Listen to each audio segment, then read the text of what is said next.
And now it's time to get you ready for the match with the Phoenix Rising pregame warm-up on the Phoenix Rising Radio Network.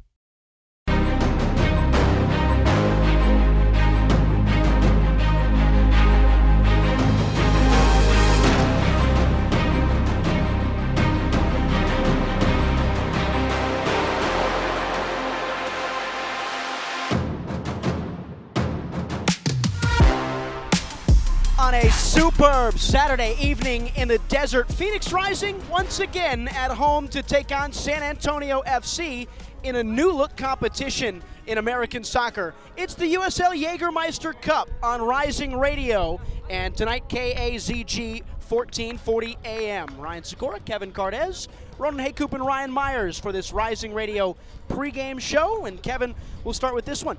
Jaeger Cup, brand new. Did you bring your shot glass? Yeah, I mean, it should be an exciting competition. Any chance for a trophy is a big one, and this is a chance for one of five, as Paul Modoka put it. The preseason trophy in the red and black scrimmage, the cup, and everything else that comes beyond it. The Jaeger Cup gets inserted in there, and it should be a good one. U.S. Open Cup, USL Championship regular season, and the USL Championship playoffs. It's a Jaeger Cup that's in its second year as an existing competition. Last year it was trialed with just League One clubs, the 14 third division sides. The addition this year, all 24 existing USL Championship teams, so 38 clubs across both of these leagues. We've got 6 regional groups existing of 6 teams. 2 groups have 7. One of those groups is Group 2, which Phoenix Rising is in, Colorado Springs Switchbacks, El Paso Locomotive, New Mexico United, San Antonio FC, the opponent tonight, Union Omaha out of League One, and the lovely, lovely, lovely boys from Texoma in this Group 2 out west, the southwestern group, if you will, in the Jaeger Cup. It's got some funky rules, though, about it. We are playing 90-minute games, no extra time, but we will have penalty shootouts, I'm told. Yeah, there won't be a draw tonight at 38th and Washington. Even if you subscribe to the penalty shootout win is still a draw, it doesn't matter because in the standings it's only wins and losses, and the first tiebreaker is goal differential, which should play into the strengths of this team. Phoenix Rising has been great at scoring goals. That being said, they need to prevent more, but if you just win the soccer games, it won't matter. If you just win, it won't matter when it comes down to it. That being said, if you don't win your group, the second place team of every single group is input into a possible chance to advance as well based on goal differential and who won or lost most games based on the second place. So we'll see who can advance out of that, but the Rising have almost every card stacked against them, it feels like, in terms of their group draw and what can come after that. It's a really tough group. Union Omaha's the de facto definitive best team in USL League One. Those modifications that Kev touched on intended to be fan first additions to this competition's rules, and the penalty shootout, something that Phoenix have been good on so far in 2025.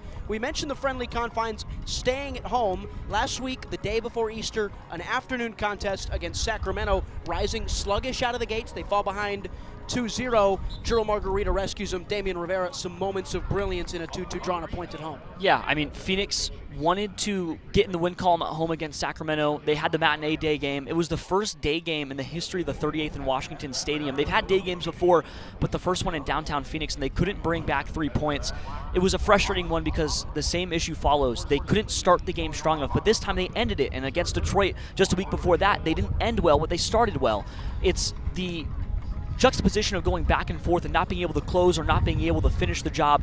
It's frustrating, but they ended with 60 minutes of true fantastic football, whether it was Gerald or it was Damian or a very strong, staunch defensive unit that ended up digging in and keeping Sacramento out of the final third. They were no longer accessing any area in front of the goal after about the second half, and it felt like they really settled in, but the first 20, 25, 30 minutes were still poor, and that's the issue that keeps catching up and finding Phoenix Rising, is that they can't go end to end, and that's the real issue right now. 8 games in all competitions into the season. Phoenix still trying to find their footing as a squad under a new manager. A ton of new players. Yeah, tons of new players, but you go back to the consistency and the availability. You can do all you want. You can install a new system. You can play really hard. You can do 2-a-day training, but it doesn't matter if you're not all there. And it's been the little things, whether it was Carl early in the season missing time due to a red card suspension and then injury, or Quayshow not being able to stay in the squad at all at times, JP Skierce getting off on the wrong foot injury-wise. We still haven't seen Charlie Dennis. Guys like that. Julio Dortieto has seemingly disappeared from the team. That inconsistency, they haven't started. They haven't run out the same back line again the entire year. It's been consistent changes, flipping it around, having to do the unthinkable at times, starting an 18-year-old who's normally a left or right back in Braxton Montgomery as a center back, starting Colin Smith as a center back at times. It's those inconsistencies availability-wise that have forced them into unique and at times unfortunate shapes and changes that aren't exactly their fault, but at a certain point you have to put out your best starting 11. They haven't found that moment, it feels like, and they're still trying to get back to that point where we have all of our best players on the field playing their best position, which soccer is injury, right? You're not always going to have your guys around, and you have to keep reminding yourself that. But here we are, 8 games through all comps and only 1 win, and you keep going back to that only 1 win. Eventually results matter, and we're getting to that point where the results matter. You've got 8 unique lineups across those 8 games, 7 unique back lines across those ties. You're going to see something brand new tonight when we tease the lineups later on in this pregame show. But we'll go to a positive side once again. The only win on the year for Phoenix is against this San Antonio FC side. It was their really only complete performance on national television on the road in San Antonio. They scored first, they conceded quickly on a second, they found a response and got a 2-1 win eked out on the road in Texas. Yeah, and it was a big win. You wanted to see them get 3 points. It sucks that it wasn't at home. They're still looking for that home victory. San Antonio was such a complete performance, and now you start to look at it with a little bit of a side eye because San Antonio's on a 3-game slide and they haven't won in their last 3, but man, Phoenix started that slide and they really drove it home. They were so good that game, whether it was Jurl or Hope defending till the very last second. You can say, oh, it might have been a penalty, but he pushed off his line and did the exact thing at the exact moment that he needed to do. From the moment he was subbed on near the last 25 minutes of the game, it was a complete 90 from end to end for Phoenix, responding, punching first. It's what you wanted to see. Now, can they do it at home? Can they finally do it in Phoenix? That's the main question. And can they do it in league play? They won't answer that question tonight, but it starts here, right? You're going to play a league opponent. You're going to start in a almost league competition with a few clubs thrown in there. They're only going to play Texoma as it stands right now from League One unless they advance and somebody else does. Can you beat a league play opponent at home? I think they can. That can start tonight. That can happen right now.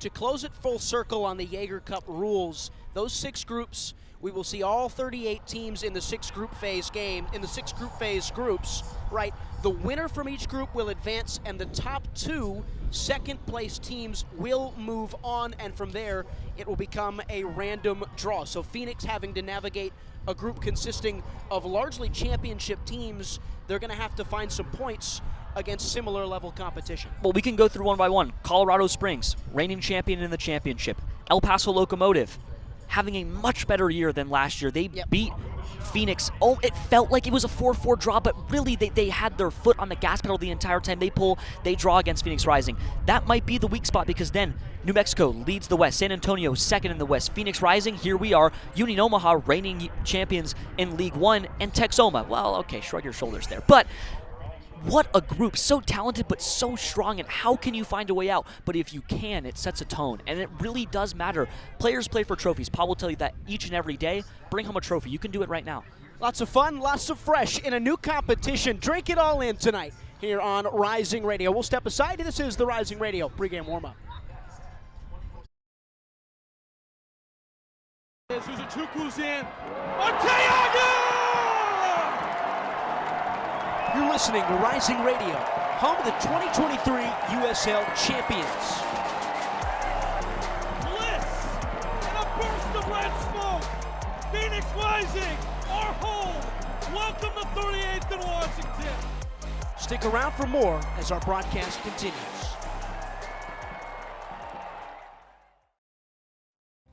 Buying a house can seem almost impossible, especially today. But with the right agent in your corner, it makes the challenge seem effortless. Hi, I'm Connor Cochran with Good Oak Real Estate, your go-to agent in the Valley. Whether you're buying, selling, or investing, I'm here to guide you every step of the way. Because finding the perfect home shouldn't be stressful, it should be exciting. Call 480-688-3200 today. Again, that's 480-688-3200. Let's have the conversation. James Out West, your home for sports down here in the desert. Join James and Pat the Stat Guy as they recap the weekend and dive deep into the numbers for the NFL, NBA, college sports, and more. That's 5 seasons of 1,200 yards. Player stats, team numbers, and contracts are just the start of the discussion for James and Pat. He started 815 career games. He threw 749 complete games. There's no hiding when it comes to stats. It's James Out West every Monday night from 7 to 8 p.m. right here on KTUS AM 1060 and on the KTUS 1060 app. Join in on the Sports Zoo on your ride home from work with Dave Rooster Bierstein. Join Rooster as he lays down what's happening around sports and makes it clear what's on his mind. Oh my. Catch the day's craziest stories and some of the latest numbers from the sports books across the valley. The Sports Zoo with Dave Rooster Bierstein. Yeah, I think that's kind of a wild option. Weekdays 5 to 6 p.m. on KTUS AM 1060 and on the KTUS 1060 app. Each day at work just dragging on. Get your sports fix on the lunch break. Join Chris Schubert and producer Evan live as they give their local perspective on the world of sports. Baseball, football, and basketball. Everything has a home on their plate. It's the lunch break with Chris Schubert, live Monday through Friday, 11 a.m. to 1 p.m. on KTUS AM 1060, on the KTUS 1060 app, and KTUS 1060 on YouTube. Attention all clones. The Jim Rome Show is here for you every day here on KTUS AM 1060. Lots to get done. Welcome to the program. Listen in as Rome dives into the biggest sports headlines of the day. From final scores, player contracts and trades, team prospects, and even a spicy take or two. The Jim Rome Show, 1 to 4 p.m. every weekday here on KTUS AM 1060. That's the trick. Online at KTUS1060.com and on the KTUS 1060 app. You let him try violin because you love him. And if you love him that much, love him enough to make sure he's buckled up and in the back seat. Find out more at nhtsa.gov/the-right-seat. Brought to you by the National Highway Traffic Safety Administration and the Ad Council. You're listening to the pregame warm-up on the Phoenix Rising Radio Network.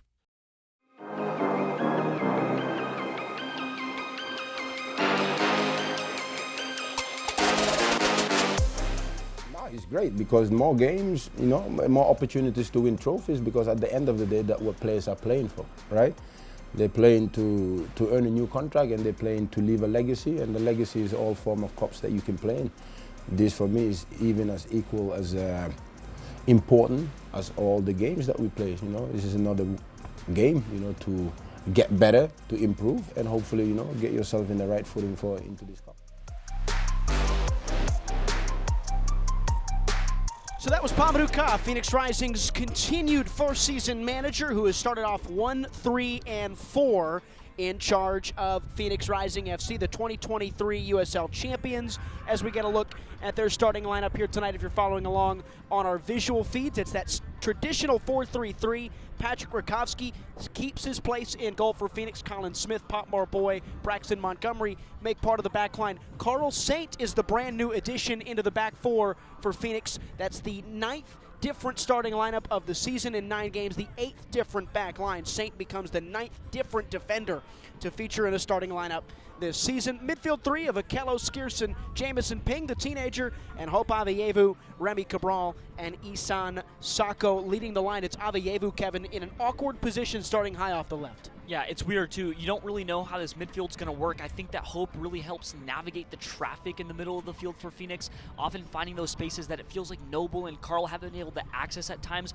That's the brilliance of Hope. That's what makes him so special. But earlier on in the year, we were talking and people were saying, hey, maybe Charlie can play in some weird, different, unique spots. Well, Hope's going to take that role right now. He's going to go up and go play off the wing as a midfielder. They think he has the talent to do it. I agree. I just don't know where he slots in, because then the midfield kind of has a Hope Aveyevu-shaped hole in their hearts, and it's missing in mine too.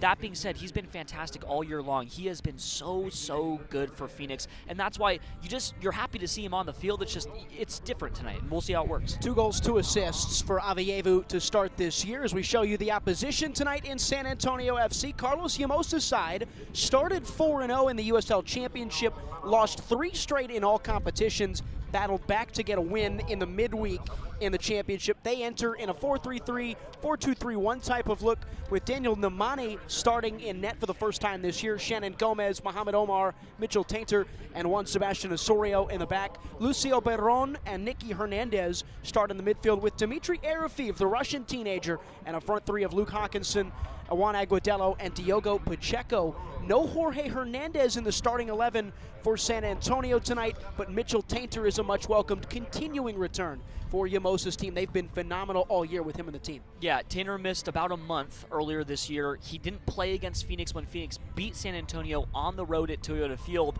Tainter has a conversation to be one of the 2-3 best center backs in the entire championship. So potent the way that he moves on his back right foot. He tracks anyone that comes down his alley. Anyone in front of the mouth of the net is absolutely stalwarted by Mitchell Tainter. He's so talented, so strong, stands anybody up, and it's going to be a problem all night long for Phoenix, especially as they try what is a new sort of shape-shifting front three that has gone through multiple iterations. You have Jurl and Damian on the bench. We'll see what it looks like, but Mitchell is so good, and he has his work cut out for him tonight. First games this year for San Antonio without defender Alex Cronule. Hernandez is on the bench for Yamosa, and for Phoenix, the two key subs, Damian Rivera and Jurl Margarita. Now, when you study, it's always better to have multiple highlighters so you can highlight different things. We have two sideline reporters here tonight. The first one is Ryan Myers, who's going to stick around with both teams here this evening on this April night. Myers, will start with Phoenix getting healthier, and their injury report is a lot better to look at than it was a couple of weekends ago. Yeah, guys, only about 4 key names here on this injury report for the week. Guys like Pop Marboy, Charlie Dennis, Ryan Flood, and Julio Dorotioto. So some key names, but certainly not as many as they've had in previous weeks. They also have a lot of guys off the bench today that we mentioned already, guys like Damian Rivera, the match equalizer from last week, and then from Jurl Margarita on the bench to go to. So Rising got some cool depth they can tap into for this matchup. Should be a fun one, but a lot of guys are healthy and back on the pitch for tonight. And Rye, Kevin just set it up here. Hope Avayevu-sized hole in the midfield for Phoenix, but they've got 5 true midfielders if you really think about it, when Carl Saint's sitting in the defensive side across their 11 today. That should be a fun, tactical, interesting thing. Well, it's an important part of the tactics today, guys, because last time out against San Antonio, Rising had just 37% possession. So they really got to tap into that today. You mentioned the 5 true midfielders, having Avayevu up in the front 3 and then having Saint in the back line should be able to make Rising have control over the entire pitch. And we talk about the bench again and the depth and having match winners they can bring on in the 60th, 70th minute. It's going to be important for Rising to get a strong foothold early, and after that they can kind of work their way into the attacking third as time goes on. Should be a fun one. All right, Rye, thanks. It's a Phoenix team that probably making all of these rotations due to the fact that they've played 3 games in their last 7 days. Last week, their opponent tonight, San Antonio, on a very similar schedule. They played on Wednesday, though, as we bring in Ronan Haycoop, the 4th man in our crew tonight in a row. San Antonio had lost 3 straight in all competitions, down 2-0 after 45 minutes. They storm back. They scored 3 goals in the first 15 minutes of the second half to beat Colorado Springs. Yeah, Ryan, it was absolutely fantastic in the second half from SAFC. And, you know, San Antonio currently still sitting at the top of the West and is a bona fide top 10 in this league on their best day. However, we've seen this team struggle, like you just mentioned. Rising ended their 4-0 undefeated, or 4-0 rather, undefeated streak to start the season and have 3 losses in their last 4 matches. They needed that huge second half push we just talked about, beat them 3-2. And now, of course, break the 3-game skid after that. But now, especially with Mitchell Tainter back in this lineup, SAFC, I can promise you, is looking to ride that momentum from Wednesday in this revenge matchup. And, you know, the warm-up looks sharp. The team looks poised. SAFC has definitely come to play. What do you make of Margarita and Tico Rivera on the bench? I would imagine it's a minutes thing, you know, coming in late in the second half. I would imagine this game needs Jurl Margarita. This game needs Rivera at some point.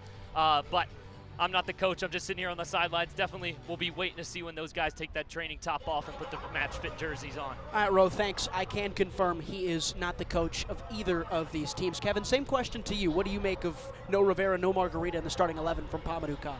I'm a little confused. I mean, they're playing like they had the Wednesday game this week, and they didn't. San Antonio had the Wednesday game, and instead Mitchell Tainter, who missed a lot of time with injury, has come back, and he played the full 90 on Wednesday, and he'll play the full 90 Probably tonight. I mean, it's confusing to me. I think that this is a team that knows they need to punch first. They know that they need to get their right foot forward before the other team does, because they're not able to win when the other team strikes first. Yet here we are with our two likely best players on the bench to start. I get minutes. I understand it. I've always thought that they've looked to interchange them. We've seen Damian come on and Joel come off at times this year.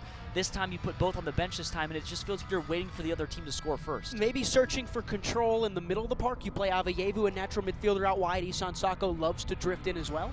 Yeah, I mean, maybe. I think the midfield is in a weird spot. You're playing Jamo. Jamo's 17, and he's had issues maintaining possession. He was dispossessed a few times the last time he hit the pitch.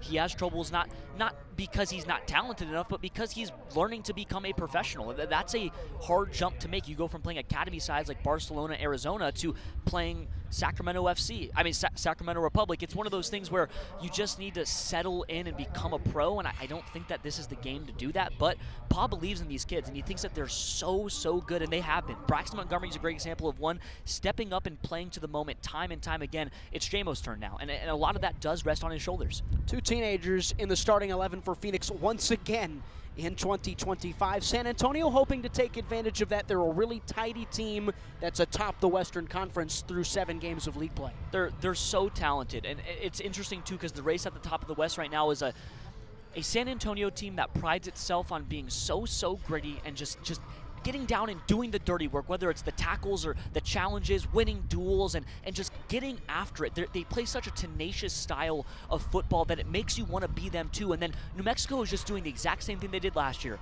Get a result. How they just do. I mean, it's so frustrating because they just do it. They just get it done, and you go, man, how they do it again? Well, I mean, they got more points. Oh, okay, cool. Business as usual over in Albuquerque, and we'll have to deal with that soon. But I mean, it's a two-man race at the top of the West, and Phoenix isn't in it right now. They want to get back in to that picture, and although they can't get back in right now, there's no points at stake in this one. You still want to win a trophy, and that would mean a lot. It's jumbled, though, right? This is a Phoenix team that's dead last in the Western Conference right now. They're 3 games off 5th place. They've played the same amount of games as El Paso in 5th. And this is a league where, in theory, in most leagues, Kev, you want to have games in hand. You still do in the USL Championship, but because of the wild weirdness and chaos of this league, it's almost worse to still have to play games at times. So Phoenix might be able to find themselves in a really good spot come the end of the year, but momentum has to start building at some point for Phoenix Rising. As we step aside, I should say, here on the Rising Radio pregame warm-up show. Suzuchuku's in. Arteaga! You're listening to Rising Radio, home of the 2023 USL Champions. Bliss and a burst of red smoke. Phoenix Rising, our home. Welcome to 38th and Washington. Stick around for more as our broadcast continues. Buying a house can seem almost impossible, especially today. But with the right agent in your corner, it makes the challenge seem effortless. Hi, I'm Connor Cochran with Good Oak Real Estate, your go-to agent in the Valley. Whether you're buying, selling, or investing, I'm here to guide you every step of the way. Because finding the perfect home shouldn't be stressful, it should be exciting. Call 480-688-3200 today. Again, that's 480-688-3200. Let's have the conversation. James Out West, your home for sports down here in the desert. Join James and Pat the Stat Guy as they recap the weekend and dive deep into the numbers for the NFL, NBA, college sports, and more. That's 5 seasons of 1,200 yards. Player stats, team numbers, and contracts are just the start of the discussion for James and Pat. He started 815 career games. He threw 749 complete games. There's no hiding when it comes to stats. It's James Out West every Monday night from 7 to 8 p.m. right here on KTUS AM 1060 and on the KTUS 1060 app. Join in on the Sports Zoo on your ride home from work with Dave Rooster Bierstein. Join Rooster as he lays down what's happening around sports and makes it clear what's on his mind. Oh my. Catch the day's craziest stories and some of the latest numbers from the sports books across the valley. The Sports Zoo with Dave Rooster Bierstein. Yeah, I think that's kind of a wild option. Weekdays 5 to 6 p.m. on KTUS AM 1060 and on the KTUS 1060 app. Each day at work just dragging on. Get your sports fix on the lunch break. Join Chris Schubert and producer Evan live as they give their local perspective on the world of sports. Baseball, football, and basketball. Everything has a home on their plate. It's The Lunch Break with Chris Schubert, live Monday through Friday, 11 a.m. to 1 p.m. on KDUS AM 1060, on the KDUS 1060 app, and KDUS 1060 on YouTube. Attention all clones. The Jim Rome Show is here for you every day here on KDUS AM 1060. Lots to get done. Welcome to the program. Listen in as Rome dives into the biggest sports headlines of the day. From final scores, player contracts and trades, team prospects, and even a spicy take or two. The Jim Rome Show, 1 to 4 p.m. every weekday here on KDUS AM 1060. That's the trick. Online at KDUS1060.com and on the KDUS 1060 app. Hey Phoenix Rising fans, this is Discount Tire, your hometown tire retailer and trusted partner on the road for over 65 years. We know it can be overwhelming when buying tires, but we're here to help. Our online tire buying guide, Treadwell, makes finding the right tire simple. Just plug in your vehicle, location, and driving habits, and Treadwell will give you unbiased, personalized recommendations based on your needs, not based on price. Inviting, easy, and safe. Just how tire buying should be. Shop tires with Treadwell at DiscountTire.com. Let's get you taken care of. You're listening to the pregame warm-up on the Phoenix Rising Radio Network.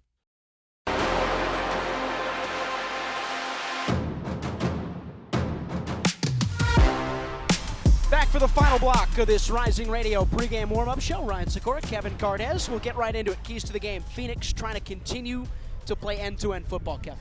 Yeah, I mean, it's play 90 minutes. If you can give a complete performance, you're not asking for perfection the entire match. You're asking to get off on the right foot. That doesn't mean you need to score 2 goals in the opening 15. It means you need to stick in and get yourself inserted in the match before the game runs you over. That's been the story time and time again. But if you're going to go into the end of the game up, make sure you finish strong too. Detroit was a real big lesson in you're not done until that third whistle blows. Play through the final 3 whistles and bring 3 points back. In this case, bring a win to the win column. Let's get advanced. Let's get into the group stage with the right thing. 7 home games, 217 days without a win at 38th in Washington for Phoenix Rising. Heads or tails? Tails. He goes tails. So if San Antonio, they got to find a way to get back on the winning side of the coin. Yeah, I mean, San Antonio, 3 games on the slide, but you know how talented they are. It's a team that's still putting it together. I mean, you have the first-year head coach. You're trying to install a new identity. San Antonio was one of those behemoths of the championship for a while too. Phoenix and San Antonio have sort of mirrored each other. You've watched both of them win a title. You've watched both of them experience the hangover after the title, and San Antonio is still trying to claw back. And in the same breath, Phoenix is too. Phoenix is still trying to claw back after that championship hangover. One will break it, and maybe it won't happen tonight, but Phoenix already has the puncher's blow. That win was huge on the road. San Antonio wants it back. Either could win the cup when it's all said and done. Hoping to continue the momentum after that second half surge in the win midweek against Colorado Springs. Players to highlight in this one, the league leader in blocks per 90, Braxton Montgomery, is yours for Phoenix. He was so pivotal in the win against San Antonio in Toyota Field. It felt like there was no one who stepped up to the moment more than Braxton. Just quality from the first minute to the last. They've asked him to do so much this year at such a young age, and he has stepped in and done it all while still on an academy contract. Quality for 90 minutes has been his mantra as he's slowly grown into a player that has started week in and week out. Braxton put in a shift last time. He'll have to do it again. He'll have to deal with Juan Agudelo again, which is something that he did masterfully on the road just 3 weeks ago. If he can do it again, Phoenix will be better because of it, and they'll also have a chance to win. The old soul that is Braxton Montgomery. No Jorge Hernandez in the starting 11 tonight for San Antonio, but his midfield replacement, Nicky Hernandez, does some similar things. And he's going to be a guy to watch in the midfield, as the man up front for San Antonio tonight, Juan Agudelo, should have a better performance. They need that from him. Juan Agudelo sort of became the rising killer last year, and he had such a good game in Toyota Field against Phoenix. But then the reason why I'd like to highlight Braxton last time is that Braxton shut down Juan on the road this year, and it was so stark. He was under his skin the entire time, to the point where Juan was grabbing Braxton's jersey and trying to rip him to the ground at one point. Braxton did so good, and Juan has a chance to really get back on the winning side of this coin, if you'd like to say heads or tails. But he's so physical, such a built human being. If he decides to, he can run through anyone he so chooses. If he does that tonight, Phoenix will have a problem. A fresh-footed fight in this brand new flight of a competition. Phoenix and San Antonio on a Saturday night in the desert. It's another home game for Rising. They search for 3 points at 38th and Washington. This has been the Rising Radio pregame warm-up show. We'll come back with kickoff and the first half after this. Zuzuchukwu's in. Arteaga! You're listening to Rising Radio, home of the 2023 USL champions. Bliss and a burst of red smoke. Phoenix Rising, our home. Welcome to 38th and Washington. Stick around for more as our broadcast continues. Buying a house can seem almost impossible, especially today. But with the right agent in your corner, it makes the challenge seem effortless. Hi, I'm Connor Cochran with Good Oak Real Estate, your go-to agent in the Valley. Whether you're buying, selling, or investing, I'm here to guide you every step of the way. Because finding the perfect home shouldn't be stressful, it should be exciting. Call 480-688-3200 today. Again, that's 480-688-3200. Let's have the conversation. James Out West, your home for sports down here in the desert. Join James and Pat the Stat Guy as they recap the weekend and dive deep into the numbers for the NFL, NBA, college sports, and more. That's 5 seasons of 1,200 yards. Player stats, team numbers, and contracts are just the start of the discussion for James and Pat. He started 815 career games. He threw 749 complete games. There's no hiding when it comes to stats. It's James Out West every Monday night from 7 to 8 p.m. right here on KTUS AM 1060 and on the KTUS 1060 app. Join in on the Sports Zoo on your ride home from work with Dave Rooster Bierstein. Join Rooster as he lays down what's happening around sports and makes it clear what's on his mind. Oh my. Catch the day's craziest stories and some of the latest numbers from the sports books across the valley. The Sports Zoo with Dave Rooster Bierstein. Yeah, I think that's kind of a wild option. Weekdays 5 to 6 p.m. on KTUS AM 1060 and on the KTUS 1060 app. Each day at work just dragging on. Get your sports fix on the lunch break. Join Chris Schubert and producer Evan live as they give their local perspective on the world of sports. Baseball, football, and basketball. Everything has a home on their plate. It's the lunch break with Chris Schubert, live Monday through Friday, 11 a.m. to 1 p.m. on KDUS AM 1060, on the KDUS 1060 app, and KDUS 1060 on YouTube. Attention all clones. The Jim Rome Show is here for you every day here on KDUS AM 1060. Lots to get done. Welcome to the program. Listen in as Rome dives into the biggest sports headlines of the day. From final scores, player contracts and trades, team prospects, and even a spicy take or two. The Jim Rome Show, 1 to 4 p.m. every weekday here on KDUS AM 1060. That's the trick. Online at KDUS1060.com and on the KDUS 1060 app.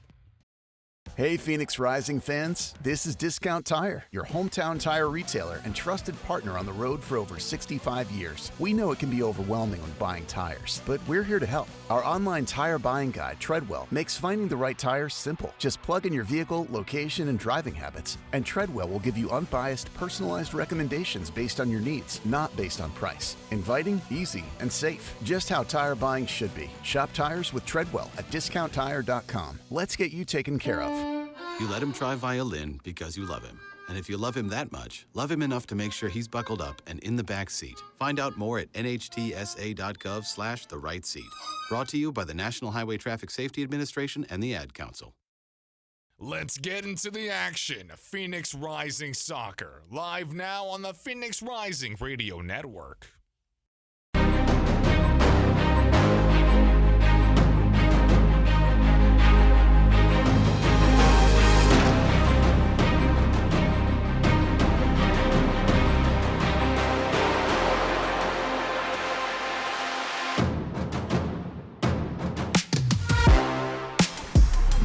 Step right into a sweet Saturday night. Phoenix and San Antonio sat atop opposite ends of the USL Championship Western Conference table. They collide tonight in a new competition for championship clubs. It's the USL Jägermeister Cup. Tonight on Rising Radio and KAZG 1440 AM. Ryan Sikora, you'll hear from Kevin Cardez in a moment, but first, we go to a Phoenix team searching for a home moment, and the man pitch side is Ronan Haku. 100%, Ryan. Rising needs a defining moment for this group, especially here from 38th and Washington. Just a gritty performance that fans and players alike are going to hold on to as a standard.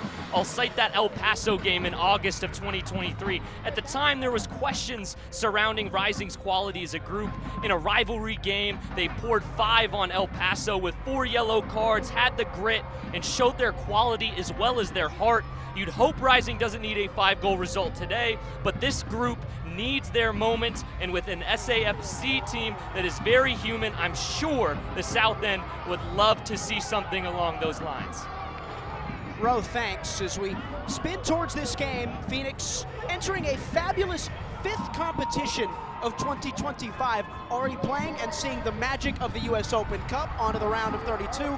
Ryan Myers joins us now. It's a night to have some fun. Yeah, guys, just 10 days ago, Phoenix Rising took on FC Tulsa in the U.S. Open Cup, winning in a spectacular 4-2 penalty shootout. And now I can't speak for everybody here, but I can assume that all the fans that make up 38th Street in Washington tonight are hoping that magic of the cup continues tonight for an ultra entertaining showdown on Dollar Beer Night. Thanks, Myers. They'll be the guys down there pitch side all night tonight here on this April 26th evening. Kev, gonna be next to you.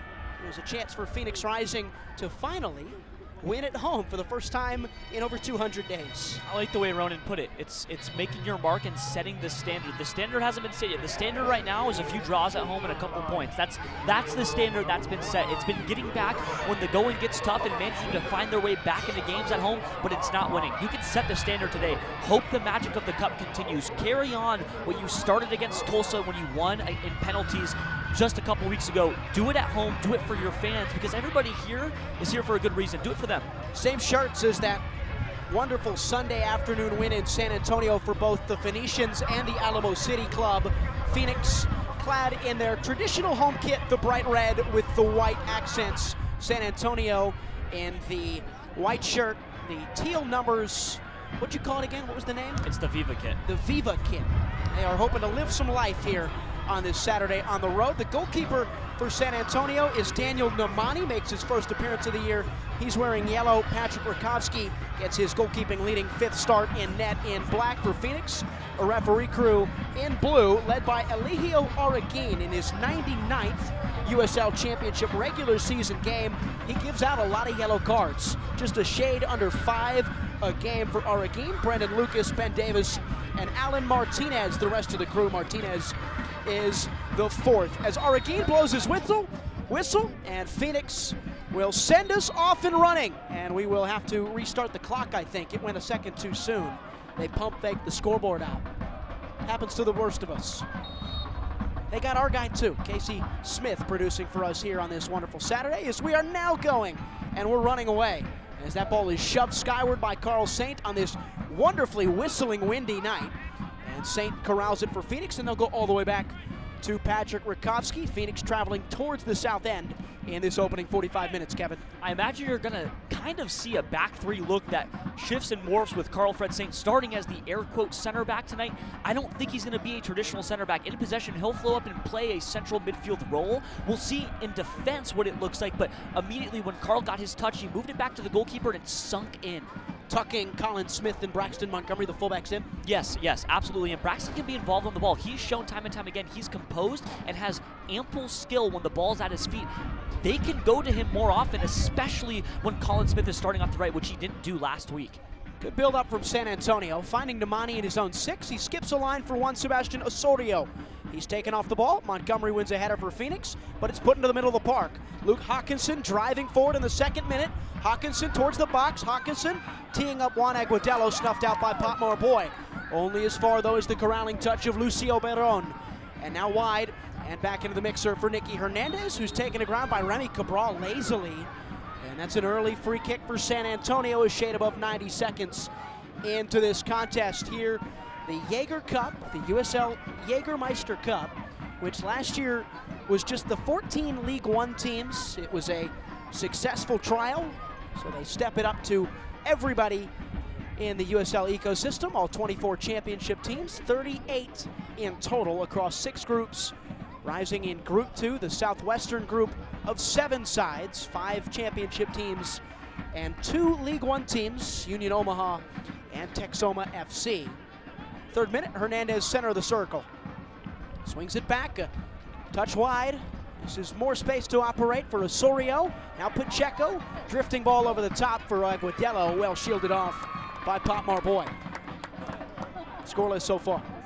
You could argue that Pop Marboy has a lot on his plate tonight because he's missing, again, his center back tandem duo partner, Mo Traore, and no Casey Walls. Alex Araneda is on the bench, but playing next to another non-traditional center back. He's played next to Braxton, he's played next to Colin. Now tonight, it's Carl-Fred Saint. Lots of work for him to do, but he's so good at picking up the slack. Do you have any doubts? I don't. I don't either. Pop Marboy and Noble Okello taking a couple of tiki-taka touches next to each other. Isan Sako dropping in for Phoenix Rising. On the right side, in their own half, Sako skipping space for Skeers. Poor touch from JP Skeers, and Montgomery couldn't keep it. Room to roam for Nicky Hernandez, skips a line. Poor touch Agudelo, Okello took it off of him, and Hope Aveyevu in the middle of the park, drifting in, now driving a ball over the top. He has the run of Cabral, who can't quite chase it beyond Mitchell Tainter. Tainter keeps it in, finds his outlet in Osorio. Mitchell Tainter, a big add back into this team. He missed the loss in San Antonio. Smith wins it high. Can't find Sako. Sako wins it back in the box for Phoenix. Slipping through Aveyevu, cut to the byline, and a shot is stung wide of the first post. Did it take a deflection? The referee crew says, yes, it did. It's a corner kick for Phoenix in the 4th. That's Hope Aveyevu drifting all over the pitch. Yeah, it's not unnatural, Ryan, what Hope is doing right now, because he has been a guy who moves around the pitch very fluidly. He's not stuck in any spot they put him in. His underlying runs with Noble Okello are what have characterized his time in Rising Red. He'll do it again tonight. We'll see what he does up top, though. Set piece outswung. Jamison Ping will take it for Phoenix. He was a man who was working on set pieces in the preseason. It's very odd to see a 17-year-old kid take set pieces for any team across any league in the world. As Ping, the right-footed player from the right side of the attacking portion of the pitch for Phoenix, in front of the south end in the 5th. Scoreless so far. Ping's outswinging service, drifting with the wind at its back to the back post, headed across, and over the crossbar of Daniel Nemani for a San Antonio goal kick. I have no clue how it found the head of JP Skeers that easily, but it flew right over the top of the crossbar, not able to get enough of his forehead on it. It was more just the crown of his head, which doesn't go on net often enough. I don't even think JP thought that it was going to go all the way to him like that. It just sort of drifted in and floated right to the top of his head. Scored a goal off a set piece last year in a 2-0 win against El Paso, did JP Skeers. Rising are hoping to use him more and more in set piece situations. He scored a ton of goals with Union Omaha with his head in 2023 as Okello is grabbed in the middle of the park, and Phoenix will pick up a free kick in the attacking half. The offender appears to be Luke Hawkinson, the right winger, the left winger, I should say. JP was really vocal during media this week about how he was a really big target for Union Omaha when he played their offset pieces. He was their guy that they looked for to try to score goals off those set piece opportunities. And he admitted that, hey, I haven't been that in my time with the club to this point, but slowly but surely I've worked my way into actually thinking that I can be that. And Pop believes that too. Now Noble Okello exiting the pitch with the physio after the hard foul. It seems like a weird one. It seemed fairly harmless. He also didn't go down. He just bent over and grabbed at his legs. And he didn't hit the ground, or there was no simulation. He was just hurt. Not something you would love to see. Skeers rising down a man as Smith is fouled by Hawkinson. You can hear it. Early on, Eligio Araquin, a busy man. 7th minute, 0-0. But this is what San Antonio does. They like to insert their place in the match by being physical. They're going to commit a few fouls. They might take a few cautions out of the pocket too. It's what they do best. They get under your skin. They're annoying. They're aggressive. And they do it so well because it frustrates you. I'm frustrated right now. I'm not even playing, thank God. Gave San Antonio in 30 fouls is the average for both teams. It is top 5 in the championship. I wish we could see the breakdown by time. I guarantee they foul more at the start of the match than any other piece. I'm sure there's some fancy tool out there that would allow us to see it, but that sounds like too technical of a stuff.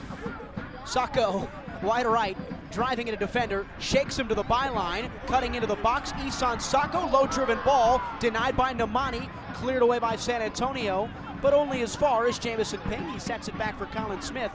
Phoenix, the early dominant force in this contest. Avievu spinning away and finding Sacco again on the right. One-on-one with Shannon Gomez. Down the line for Avievu. Cuts back on the technical area. Avievu flicked along. It's over the crossbar. And boy, oh boy, is Hope Avievu's drifting service starting to really cause problems for San Antonio's back line. Hope is just so brilliant. We talked about it a lot in the preseason about just how technically sound he was, but he was really a wizard in MLS Next Pro. He found spaces and crevices that guys at that level just don't normally find. Channels and lanes and long balls and through balls in the air and on the ground that nobody else was finding. It's why they brought him here to Phoenix. It's why Pa thought so highly of him to the point where he started every game since he's gotten here, but man, so brilliant. Scarce, center of the pitch, taken off the ball by Arafeev, but illegally.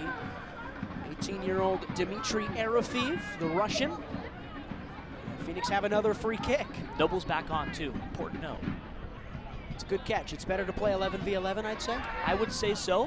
When Monterey went man up, it took just 45 seconds for them to score a goal when we were on the road in Cardinelli. So. Okello over the touch, a deft touch from Sacco. In the box he slipped.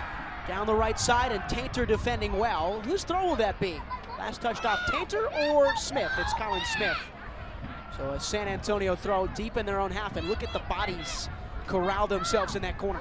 Well, the linesman also had just about as much of his clue of where that ball went off of as we did, but thankfully the center referee had a better angle than the linesman did, and that throw-in, Tainter, just so strong. You can't push him off his line. When he's going to get to a ball and he's decided that that's his, it's nobody else's. Cleared away by Gomez for San Antonio. The wind keeping it in Rising's half. A perfect touch from Ping. Pushed into the feet now of Avievu. He lost it on the touch. And it's out for the San Antonio throw. Good defending from Juan Sebastian Osorio. Rising will keep possession through Scarce. Middle pitch and back for Carl Fred Saint, who's playing as a center back here tonight. He had spent the previous games, 5 appearances, 4 starts for Phoenix in the heart of the defensive midfield. Now dropping a line deeper to center back in place of Mohamed Traore, who's away for personal reasons back at home in the Senegal. And Saint another touch, and wide for Avievu. And in behind for Cabral, a good run from Remy, trying to get there first. Tainter, cleanly as you like, gets a touch and is fouled by Cabral in his own half. Well, now it seems like Noble Okello has taken on the role as the deepest sitting midfielder. I felt like most of the game against Sacramento, it was JP Scarce, and Scarce was the guy who was on his back heels and trying to control the tempo, and it was Noble who was supposed to do the gambling. Neither registered a tackle in the entire 90 minutes of that match. This time, Noble's going to be the guy who sits a little deeper in possession, and he's going to be the one who's the metronomic passer that Carl Fred Saint was supposed to be at the beginning of the season. Noble takes that role, and everybody shifts up outside of him. 6'5". That's a nice guy to have in the defensive midfield role, I think. Massive, you could say.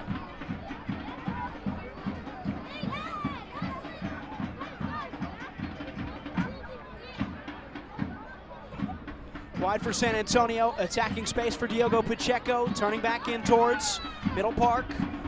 Peron Hernandez switching play. This is a touch for Shannon Gomez, the left back. And back he goes for Nicky Hernandez, who will debutize in the number 10 role tonight. Wide space, good room, spinning beyond, a touch from Pacheco, nowhere to go. And there's a foul, says the referee. Dmitry Arafeev off ball, shoved through the back of one of the Rising defenders. I think that was Avievu tracking deep, Kev. 12th minute, 0-0. Yeah, Avievu, I think just got undercut a little bit there. It was a shove on his lower back, and then he sort of took a tumble. He'll limp this one off and hopefully shake this one free. Braxton Montgomery manages to dispossess, but it's Hope who takes the brunt force of that one. Phoenix reset. Game that has seen 3 shots for Rising, none of them on target, all of them inside the box. Nothing so far for San Antonio. Rising on the right side with Pop Marboy, the captain. And now Saint. Center back stuff. And again. Forward for Smith. Into the space for Akello. First time ball wanted Sacco. They liked the idea, but not the execution. Ball rolls over the touchline on the right side of Rising's attacking shape. And it's a San Antonio throw. Tainter has it. He will swing the play with a large left-footed ball over the top for Pacheco. Well dealt with by Montgomery. Not out yet. Pacheco slaloms beyond Skiers and drops one off for Barron. And now for Hernandez. And into the space. Hernandez clipping over the top. Wanted the run of Aguadillo. Got nobody. It's a goal kick for Phoenix. Braxton did so good there to use his lower body, get low. His center of gravity dropped a little bit, pushes the ball out wide, and they managed to jar it as a complete team to shape all caroms and not a body that wasn't inside the box for Phoenix. For them, staying dedicated to the press when they decide to press and being firm in where they're supposed to be when their shape settles in is what's going to help them not concede as much. It's what they've sort of struggled with through the first 8 game weeks, and now we'll see if they can finally keep their first clean sheet of the year in this one. 0 for 8 in all competitions in that department. Montgomery, one of 2 players in this Rising starting 11 on this Dollar Beer Night that are not old enough to drink. And one, Colin Smith, is 21 years old. 14th minute, Marboy, Smith on the touch. Turns beyond, looking for a foul, can't get it. Good pressure from San Antonio, all the way back to Rakovsky. A line skipping ball up over the top, wanted Avievu, swept away by Osorio. Phoenix throw, defensive half of the pitch, 14th minute. It's a good question to ask Jamison and Braxton. I wonder what their drink of choice would be if they were to win the Jägermeister Cup, because it's certainly not going to be Jaeger. Maybe it's a Capri Sun. Sparkling water? That's so lame, though. Martinelli's sparkling cider, they come in those cool bottles and you can still pop them. Is Poppy's sparkling water or is it soda? I know it's the hot thing. It's a soda. Okay, so I'll refrain. 14th, again still 0-0. It's also gross. Is it? Never had it. I'm not a big soda guy. It's like a flavored sparkling soda water. It's not Sure. good. End of the story, not very good. I had Sprite once when I was 5. I thought it was water. I've never had a soda since. Quarter of an hour in, San Antonio in their own half. Now in their own box, Namani. Heavy touch to find Tainter. Good pressure, Sacco. Left side, Shannon Gomez for San Antonio. Over the top, Aguadillo, flicking along with his forehead. And only back for Pop Marboy. There Saint. it is. Staying dedicated to the press. You saw the entire team commit to the fact that they were going to chase the ball and they were going to make it extremely uncomfortable for San Antonio to possess in any way. Every pass, they had just about a half second to decide, am I going to move it or am I going to try to move myself? And at the end of the day, they lose it and Phoenix gets it right back. It's staying dedicated from front to back. That's what's going to do it for Phoenix. Marboy. Adidas cleats, white socks underneath his red, long socks for Phoenix. An all-red kit tonight for Rising and Carl Saint. Braxton Montgomery stepping away is Jamison Ping in the shape. He's the one that's dropping wide for Phoenix. Braxton's tucked in. He is a 6 at the academy level for Phoenix, Braxton Montgomery. Very fluid shape with all these midfielders on the pitch for Pamadou Ka. Good flick along from Smith. He's found Sacco, full head of steam, skips beyond one. That's a foul. That's probably a yellow card, and it is to Mitchell Tainter. That's going to knock the wind out of Sacco. A forehead straight to his stomach. Boing. That replay right there, scarily on time from Ryan Sikora, but wow, that's a hard foul. Like I said, one that he's going to have to catch his breath for. We'll see if he gets up. He gave him the old 2006 World Cup Zinedine Zidane. I'm going to throw a noggin right through your chest. Get sent off in the World Cup final. All-time moment. You weren't even alive for that. Oh, Yeah, you were. I you was were, 3. You were. You were. Were you alive? Are you in 06? No. I was going alive to for say, it. that was scary for a second. I wasn't 17. conscious for it, though. They talk about what we gained consciousness about 5 years old. Is that the number? That seems early. Do you have a single memory from when you were 5? No. I don't remember what I ate for breakfast this morning. Avievu's going to take this free kick. Still scoreless. We've gotten off track a little early here on KAZG 1440. a drunk broadcast for the Jägermeister Cup. On a dollar beer night. Avievu and Ping stand over, two right-footed players, a two-man wall for San Antonio, everybody at the penalty spot. Avievu's outswinging service to the back post, rising high and drifting wide. It was Okello and Saint in the space. Neither could get a full forehead on the service of Hope Avievu.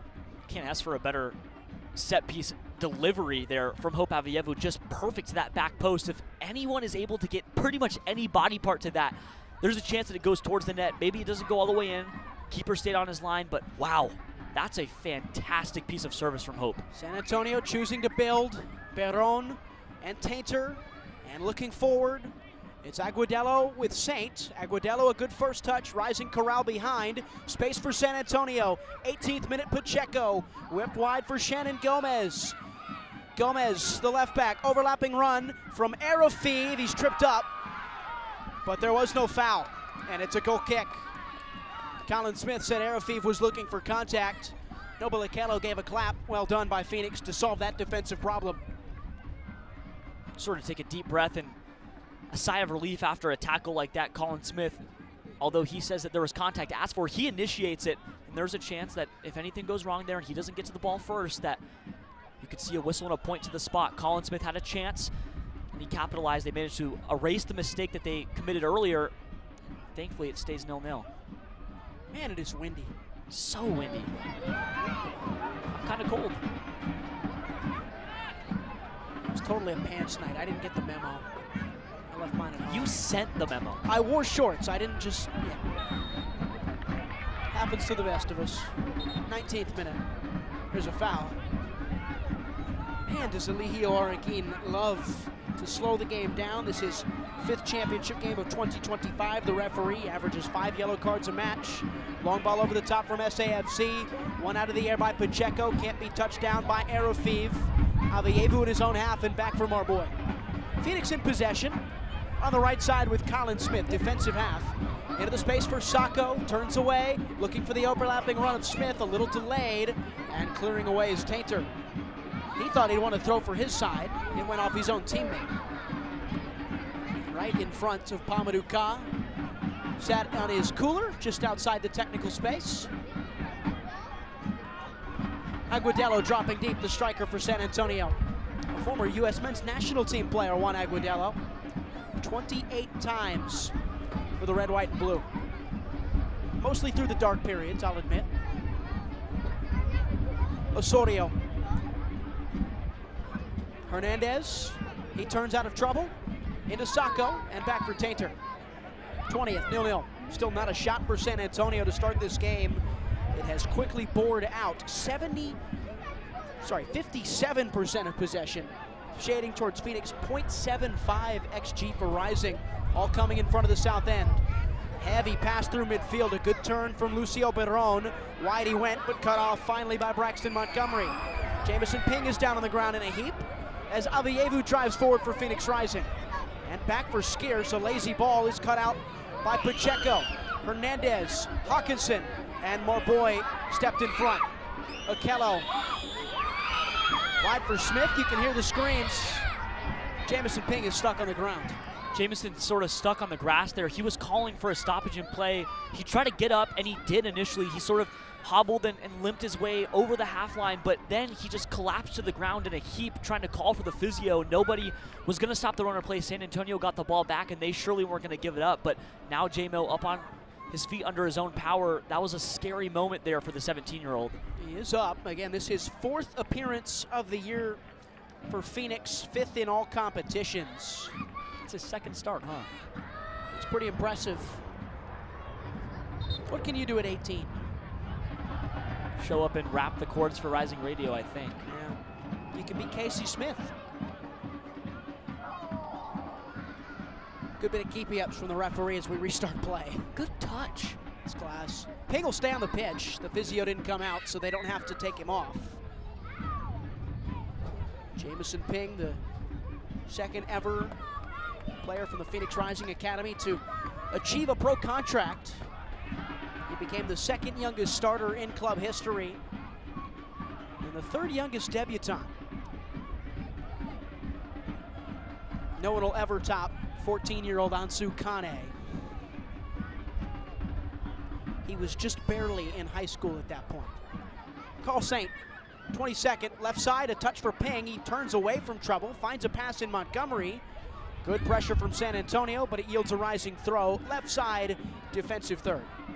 They've been really good, but when you have Braxton and JMO playing back and forth with each other, you get a little confused because you know that that's not this team's strong suit quite yet.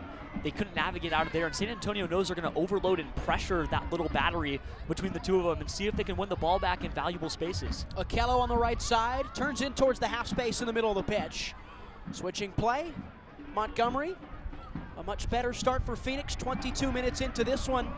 They trailed after a half hour as there's a foul. Avievu drifted beyond Osorio and wins a free kick just outside of the attacking third. But a better start for Phoenix at home tonight than it was last Saturday in the afternoon contest against Sacramento. They've continued a good solid stretch that they closed out that game with in the 2-2 draw. And it's been a productive 2 weeks for the club overall. I mean, that win in Oklahoma was such a big one. It's against a championship opponent, and that matters. And then they managed to take a point off of Sac, and now you have a chance to get back in another cup competition. It's a really crowded schedule for Phoenix, though.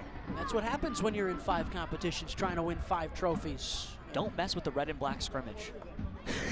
I guess it technically is 4 now. That's a good catch. 24th minute, 0-0. Avievu to take this free kick from the left side. He drives one back post, held up by the wind. It hit the post. Who did touch off last? It's a goal kick.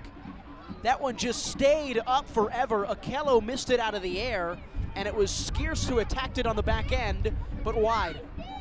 Hope is so good at that. That's the second in a row where it's just been, hey, if you get anything to it, it's going to go towards net. More beautiful service from Hope, but really, really good and low-centered defensive tenacity from San Antonio that's keeping these balls away from at least drifting towards the goalkeeper. They've managed to push every shot wide. All the dangerous opportunities that Phoenix has had have managed to, skew anywhere but the net. That one hits the woodwork, but it doesn't seem like it was because of Rising. San Antonio's done really well, although they haven't started this one on the aggressor's foot, just defending and keeping the game in their own hands. Pacheco keeps it in touch off the thigh of Montgomery. Maybe 5 midfielders in the same team is the future. I mean, maybe. Maybe. Plenty of the ball for Phoenix Rising. Until they score, we can hold that one. Throw in for San Antonio. All the way back for Mohamed Omar, who scored at the midweek.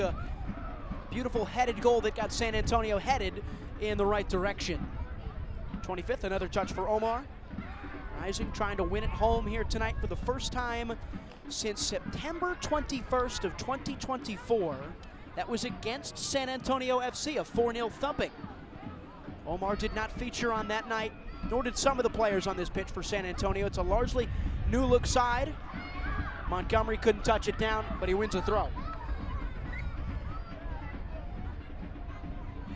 They had it in the bag 2 weekends ago, did Phoenix. 2-0, 5 minutes to play. 2 goals from Darren Smith, who's now the league leader in goals in the USL Championship, and a goal at the end from Yesiel Cedeno to win it.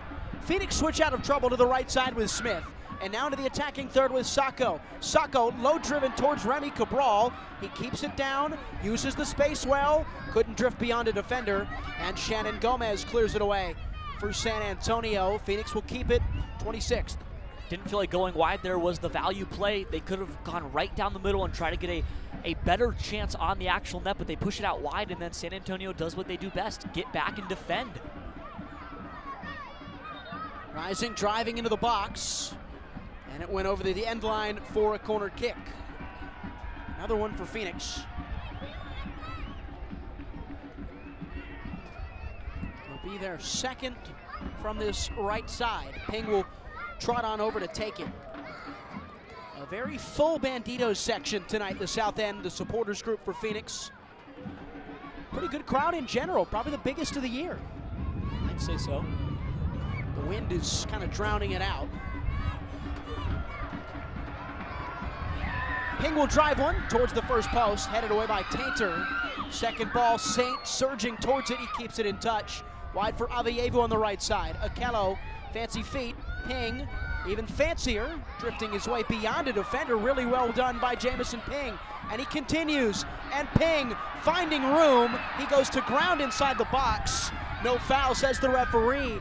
Jamison Ping trots his way through 3, 4, 5 defenders, but can't quite create the chance. We've been told that Jamison could play pretty much any position on the pitch besides center back. Do you want him off the left as a left back? Sure, you can do it. Do you want him up top as a striker? Yeah, he can score goals, and we see it in flashes. The talent, the raw talent is so there for Jamison. They're dancing between not 1, not 2, but 3 defenders and getting taken down in the box too. It's all coming together very slowly. We've seen the transition from academy kid to pro happen in front of our eyes for Jamison. He's got such a bright career in front of him, but man, that was so good. A moment ago, we mentioned the well-strung-together South End here on this Saturday night. For more, down there with the Banditos is Ryan Myers. Yeah, it's a perfect little sequence that we're talking about right now, guys, because I talked to some people down in the South End. They mentioned if it does go to penalties, we would love to see Jamison Ping take one himself. San Antonio drives the ball into the box. It's knotted away at the last ditch by Pop Marboy. Might have kept that one out. It was Aguadello and Marboy coming together in front there. It looks like Marboy is really strung up. Myers has a good view of that one. Yeah, I do. I mean, it's one of those situations now where good ball into the box. He looks to be all right, though. Checking a little, Pop's always getting into those little scuffles anyway down on the pitch. He'll be all right. All right, thanks. We'll see if he's taking a penalty. Maybe he can get on the pitch. Okay. I mean, you don't think so? Strong right foot on that lad. Rutkowski barking out orders is Colin Smith, Muhammad Omar, Tainter, and Sacco coming together. Those are the 2 big bodies in there for San Antonio. Aguadello as well, all 6'2 plus. Omar scored on a set piece in the midweek win against Colorado Springs. 2 stand at the corner flag for San Antonio. Hernandez is 1. They'll play it short. And Tainter and it looks like Smith right in front of us came colliding together, and Eligio Araguin's going to bring them apart from the scuffle and have a conversation. Hey, lads, it's enough. That's not you. I know you. We don't throw elbows before the kick. Hey, I've reffed you before. I know you. You're better than this. Both of you. He thinks that they're better than it now. Let's see the kick. Smith and Tainter back into the melee. 30th minute, scoreless. Arafiv, the left-footed ball, Hernandez the right. They take it short. Hernandez has it. Driven wide space, Arafiv, nodded back Osorio, 30 yards from goal. He drives the ball up for the head of Aguadello. Clipped along, Tainter striking hard off the backside of Smith and winning another corner for the away side. You think that's carryover from the little meeting? Yeah. I think so. Mitchell Tainter striking one hard off the backside of the right back for Rising Colin Smith. Hernandez will come over to the right side now, right in front of us. He's joined by Arafiv. See if they try the same routine.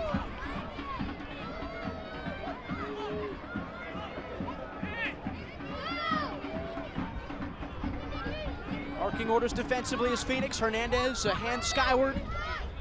Low socks, pink boots. Nicky nicks one to the back post. Tainter keeps it alive. Back for Osorio. Cabral is chasing. Avievu is joining. Phoenix with almost a gang swarm tackle to win it back and clear it long. They put the defender under pressure and win the throw in the attacking half.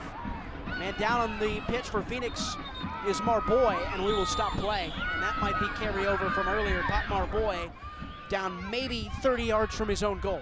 He's been hurt since he took that dive to save the ball from at least traveling towards Rutkowski. He was shaken up before the first corner kick, and then in between that one, you saw Carl go over and pat him on the back, and he was keeled over like, this is a bit of a knock, and Carl said, okay. And you could see them get ready and just give me one more moment to defend one more corner kick. He does try to go out on the counter, but he fell over. I mean, you could tell that he took some really hard contact, and I think it was just because he literally dove through the air Superman style to get that ball out of the way of the net. He paid the price for it, and now the physio is going to make sure that everything's okay. So as they check to Pop Marboy, that's Greg Spence, the lead man for Phoenix over him. Let's Go to some scores around the USL Jägermeister Cup Group 2. El Paso Locomotive 0, Texoma 0, but El Paso Locomotive eke out with a penalty shootout win that gives them 2 points. So it's hockey style there, right? So you get a draw, you get a point, you win the shootout, you get an extra point. So El Paso gets 2. Texoma, largely believed to be the worst team in this Group 2, is on the board with 1. New Mexico United is in the 71st minute with a 1-0 lead at home against Union Omaha. Talon Maples penalty, the difference right now. As Marboy has come off, he's gone to the rising technical area.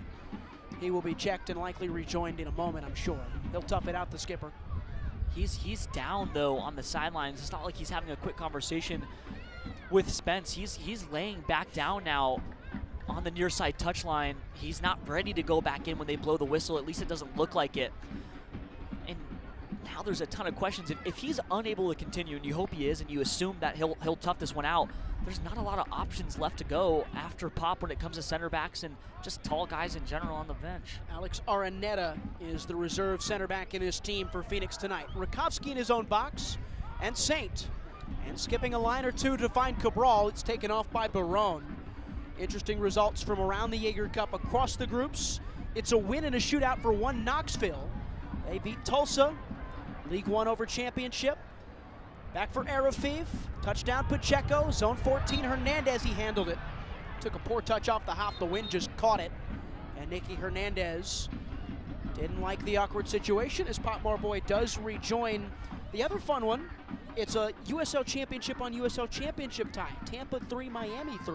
Yeah, Tampa chokes up a 3-0 lead, and then Miami goes on a 3-goal run, ties it up, and then they win in the shootout. And what makes that so fun is that's Miami's first win over Tampa Bay since 2022, breaking one of the longer derbies in the championship. That's a lot of games played, not a lot of wins for Miami. They finally get one home, and indebatably their biggest stage in a while. They haven't played for a whole lot in recent years. They've been very good as of late, Miami FC, finding form under a new manager. Ball in the middle of the park, another foul. Avayevu is hobbled. And that's an ankle. That is now the, let's count it up, Marboy, Akello, Ping, Avayevu, 4th or 5th player for Phoenix that has had to stop play for injury.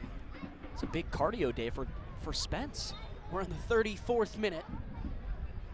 It's a 0-0 game. It's Hope's left hip, not his ankle, it doesn't look like, or he's holding it. Maybe it's both. I don't know. Did we check his head? Well, his shoulder? If they had to check the head, then he'd have to come off the pitch. What about his knees or his toes? Head, shoulders, knees, and toes. Ronan Haycoop is saying he got a right knee to his backside. Okay, so the hip is right. Second try is always usually correct. Saint, away from Arafeev, and for Marboy on his right. Drives one over the top for the head of Sacco. Touchdown for Smith. In trouble, Akello. Fancy feet again from Noble. It's a throw-in for Phoenix Rising. FC Naples of League One as well. 18th minute, Carson Henderlong goal. The difference is they beat not a nobody, but the best team maybe in the league in Charleston Battery, 1-0. That's a nice result over in Group 6. There's another foul in the middle of the park. You could have guessed it at this point. Every 5 seconds there's been one. We have not seen much for either of these sides. Phoenix hasn't had a shot since the 8th minute. We're in the 36th as Sacco drives into some space. Looking for room, Avayevu wanted Sacco again. Bounces around as Namani stabs on it. The goalkeeper for San Antonio quick off his line. Namani has actually done that twice today where he's not really playing to save the ball. He's just trying to keep it in bounds and also not let Phoenix get the rebound. He's 5-6 feet to the left or to the right of his goal in each instance, just diving for it and not letting it go out of bounds. He's restarting play on his own terms and making sure that Phoenix can't get anything off the restart, which is something that they've done a few times. Hope Avayevu's been the beneficiary of it twice so far this season. First start of the year for Daniel Namani, former USL League 2 goalkeeper with Houston FC. It's been Richard Sanchez in net for the first 7 games of the year in the championship for San Antonio. Slipping on a long ball is Tainter, winning it is Montgomery. Skeers can't find it, and San Antonio win it high. Room for Arafeev, running 1v1 with Skiers. Trying to get onto his left, he cuts it wide for Pacheco. 37th minute, top of the box, Hernandez. Knotted down, kept alive, Okello sliding. And there's a foul on Nicky Hernandez in that moment. As Okello went to ground, it's a free kick for Phoenix. Also a chance that Nicky Hernandez's arm or hand touched that ball when he went to ground. You saw the referee motion above his head. There's a chance there was a little handball there too on the ground, sort of playing almost rugby-styled football now, and it's been a really physical game. It's a bad day to be a Band-Aid. It was against Sacramento too. Now there's a lot of contact. It's just what San Antonio does. It's their blood. I've never heard that one before. Bad day to be a Band-Aid? That's good. Thanks, I'll try. Marboy. And Saint. Nowhere to go. Staunch block from San Antonio's front. Montgomery spinning away. Defended by Berron. Montgomery lost it. Too many touches. Arafeev. Pacheco. And back for Omar. Natural midfielder dropping back for the Tater. The center back partner for him today.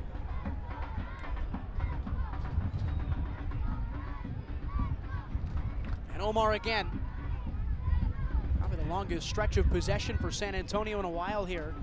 45% of the ball has been theirs tonight. Touch from Pacheco. Good room. Line skipping ball, Hawkinson. Okello brought him down. It's Pacheco still for San Antonio. Hawkinson, winger to winger. And whip wide for Arafeev. Defended by Montgomery. Dimitri Arafeev, 18-year-old, driving the space, winning a corner. Teenager on teenager in that moment, and San Antonio pick up a set-piece opportunity. San Antonio's been the more dangerous side through the last 10, 11, maybe 12 minutes. I'll give them 12. It feels like now they're gonna knock, and it's all for Rising been about, can you survive the stretches where the other team goes on their run? The games where they have, they've gotten draws. The games where they haven't, they've lost pretty poorly. The one time where they did it the entire 90 was against San Antonio and they won. Can they do it again here? Crucially, not 13 minutes. True. Swung in by Pacheco at the first post towards Aguadillo, headed away by Phoenix. Kept alive Hernandez. Sacco has it. Sacco losing it. And now Pacheco had it. Now Arafeev. Arafeev's lost it. Sacco forward for Aveyevu. This is 2v2. Aveyevu was offside. And Pop Marboy is incensed in that situation. Right into Brendan Lucas, the AR1, and he's tracking him all the way down the technical area. Aveyevu was running away, and the flag came up about a second or two later. Darnell King has now come to the aid of his head coach, and now he's left him. And Darnell King has gone to find him again. 40th minute, still 0-0. It's understandable to be frustrated. Ryan, you noted that flag came 2 seconds after the run had begun for Hope. He was already off and running and winning the race. Ball drifting, back post. Rakowski's going to leave it. It might stay in here, Kevin. Rakowski using his body well to shield right in front of the corner. The goalkeeper 30 yards away from his frame. Gets a fist bump and a high five from two of his defenders. The school of Pop Marboy, you saw Rakowski become a right back for just a moment. Skiers and Okello is Rising build out. 5 minutes to play in this first half. It feels like JP Skiers isn't involved enough right now in the build for Phoenix. He's been fairly absent as he gets his first touch in a while there. I'll take the announcer's curse because he needs to be more involved. He's so important. Accessing the middle and the lanes and the channels that you find in the center of the park is how you'll create direct chances, which they've scored goals over the last 3 weeks. They haven't been direct chances. Find those. Those are valuable. Rising in possession through Carl Saint. That's an interesting thing. This is a Phoenix team that have said it outwardly. They want to play through the middle.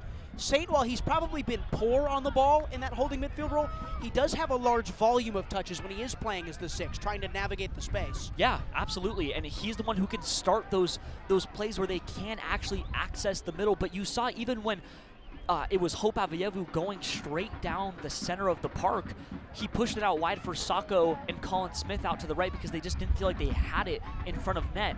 and then the entire counter was just pushed away and wasted. Finding the middle of the pitch is so crucial to accessing the final form of a team that already scores a lot of goals. That's not their issue right now, but if they scored more, they'd probably win. 41st minute, long exchange of possession in the middle of the park between two teams. Nobody really doing anything with it. Tainter has the ball for San Antonio. Good ball along the ground for Shannon Gomez. Left side, over the top, run of Hawkinson trying to find it. Bright yellow boots by the byline. Hawkinson, head up, searching ball in for Aguadello, headed away by Saint, kept in by Arofiv. Touched back for Lucio Beron. And whipped wide Osorio. Potmar Boy is off the pitch, down on the ground. And Jamison Ping can't quite win it. Back San Antonio goes. They're trying to keep an eye as Arreguin has noted Potmar Boy's absence, but he's off the pitch, which means that they can continue to play. Pacheco and cleared away Montgomery for a throw. And now Eligio Arreguin will run over to find him. Harvey Neville ready on the touchline now. Potmar Boy in a heap in Patrick Rakowski's goal just outside of the box. Spence is going to make the run over, but now it seems like it's an actual issue for the center back, and it looks like Harvey Neville might come in now to substitute for that. Hands on his head right now, Potmar Boy really struggling behind his own box. Neville will come in for him. It's another chance for Harvey Neville. 43rd minute, Phoenix have to make a change, and it seems like the instruction, Kevin, is Colin Smith will play as the center back. Yeah, Harvey pointed to Colin and told him to move over. Harvey Neville is a natural right back. It's a position that he's found his best football at, one that he knows he can play in. And this is what I'll say about Harvey. Brought in to be a backup this year, Pod likes to say he plays with the squad. Harvey played his best soccer in Rising Red against San Antonio. I felt like that his best game, his best entire performance was in the win against San Antonio. And granted, when you win, everybody looks good, but he was truly quality against San Antonio. He helped them weather the storm, and at times I thought that he was one of the better defenders on the entire pitch. But honestly, all eyes on Potmar Boy, still hands on head. This is tragic for Phoenix if this is going to be an injury that lingers. Rising clears, San Antonio wins. Smith, Saint, Montgomery, Neville.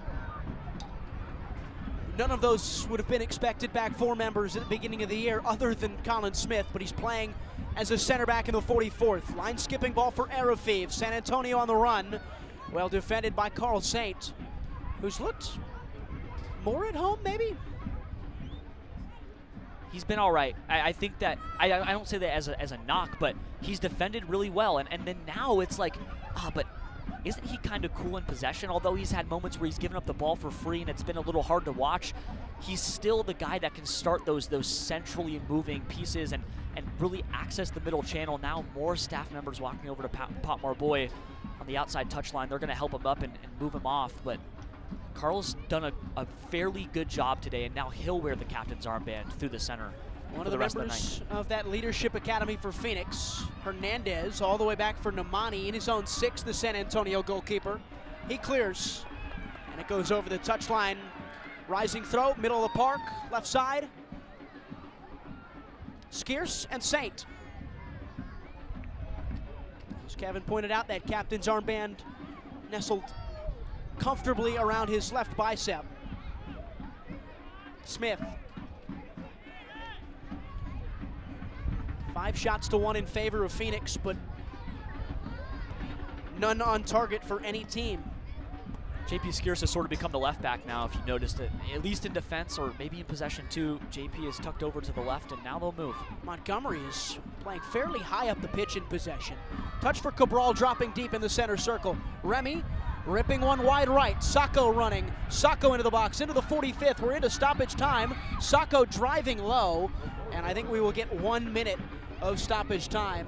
We will get 3. Looked like a 1 from afar as the 3 comes out from the 4th official. And it's over the end line for a Phoenix corner kick. Well, this is one way to respond. You just watched your captain go out. Now he's being helped off the pitch and over into the locker room. A devastating loss for Phoenix, one that we'll address later on, maybe after the game, but this is how you get the momentum back. One, score for your guy, score for your captain, but keep the game inside your own park, you can watch these sort of run away. This is an emotional team, one that plays with so much passion. And they can turn that passion into fuel here if they score. Ping with one hand to the sky. He'll swing another out. The third corner of the night for Phoenix Rising. A minute gone in stoppage time. Driven towards the 6. Headed away by San Antonio. Only as far as Saint. Wide space for Ping again. Jamison Ping looking for room. Striking a ball. Good service. Headed away. Only as far as Sacco. Touchdown Cabral. In for Sacco. And Namani did well. Came right up off his line and claimed it inside the 6. That was good from Phoenix to find the space. Man, more brilliant goalkeeping work there from Daniel Namani. He has been so firm in front of net. Gets the unexpected start this afternoon, at least to us. This is not normal cup play. This is nestled into the actual run of the calendar for the USL Championship, so they're not playing on short weeks, although now San Antonio is, because they played a Wednesday game, so maybe that comes into play a little bit here, but he's been really good this afternoon. Really good. Stoppage of play. Ryan Myers is down there pitch side with a little more on Potmar Boy. Yeah, guys, we saw he went down with that same right knee that he was out with a couple minutes prior to him going down again. He was in a lot of pain and extremely frustrated that he had to come back out of the pitch. Now we're getting reports he's able to put a little bit of pressure on that right knee, but we're not quite sure exactly the severity of the injury to this point. All right, thanks. I'm sure you'll keep us updated down there. That's Rising's captain. Absent from the rest of this game, replaced in the 43rd by Harvey Neville. About a minute or so left of stoppage time. San Antonio at throw. Good space. Push down the line. Aguadello uses his body on Skierce. Skierce wins the duel. Back for Saint. And Rakovsky in his own box. And Saint again. Skips a line. It's a good ball to open up space for Skierce, who can't attack it. Little timid JP Skierce, but flipping play to the right side with Smith. Or rather Neville now.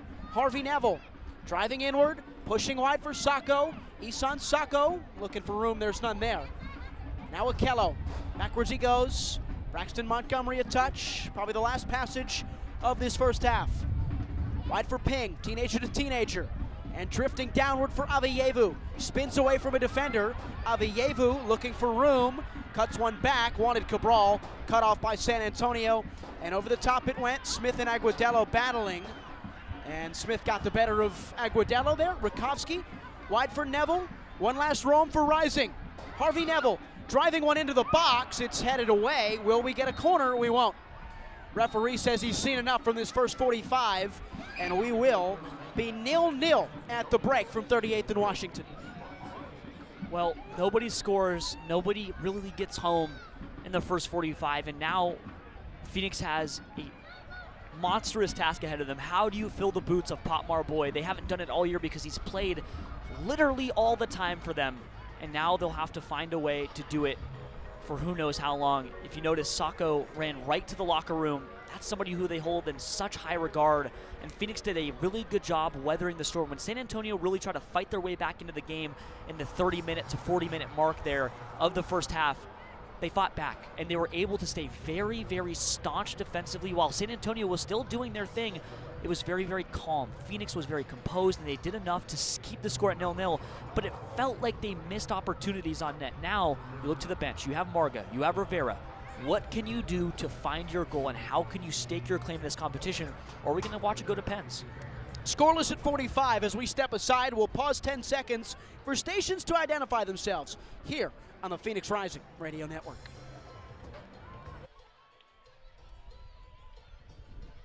Suzuchukwu's in. Arteaga! You're listening to Rising Radio, home of the 2023 USL Champions. Bliss and a burst of red smoke. Phoenix Rising, our home. Welcome to 38th and Washington. Stick around for more as our broadcast continues.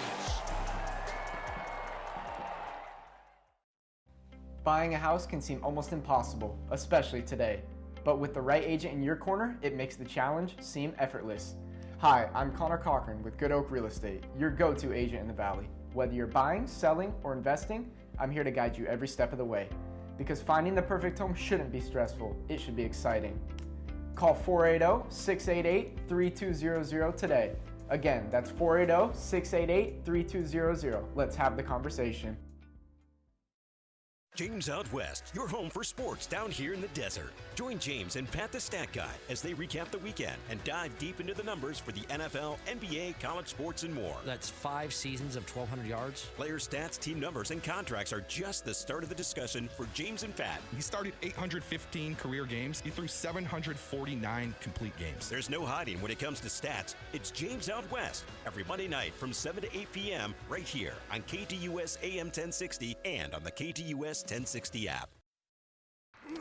Join in on the Sports Zoo on your ride home from work with Dave Rooster Bierstein. Join Rooster as he lays down what's happening around sports and makes it clear what's on his mind. Oh my. Catch the day's craziest stories and some of the latest numbers from the sports books across the valley. The Sports Zoo with Dave Rooster Bierstein. Yeah, I think that's kind of a wild option. Weekdays 5 to 6 p.m. on KTUS AM 1060 and on the KTUS 1060 app. The lunch break. The tough conversation that this team, I still think, has to have is what are they going to do with the front office? James Jones' contract is up at the end of June. I don't think we can live in a world where we just let that contract expire and then make a change. And I sit here today to tell you that while I agree with the decision that was made by the Phoenix Suns, it cannot stop there. The lunch break, heard from 11 to 1 here on KTUS AM 1060 and the KTUS AM 1060 app. Hey Phoenix Rising fans, this is Discount Tire, your hometown tire retailer and trusted partner on the road for over 65 years. We know it can be overwhelming when buying tires, but we're here to help. Our online tire buying guide, Treadwell, makes finding the right tires simple. Just plug in your vehicle, location, and driving habits, and Treadwell will give you unbiased, personalized recommendations based on your needs, not based on price. Inviting, easy, and safe. Just how tire buying should be. Shop tires with Treadwell at discounttire.com. Let's get you taken care of. Now we go back to the field to break down the first half action with the Rising Radio Halftime Report on the Phoenix Rising Radio Network.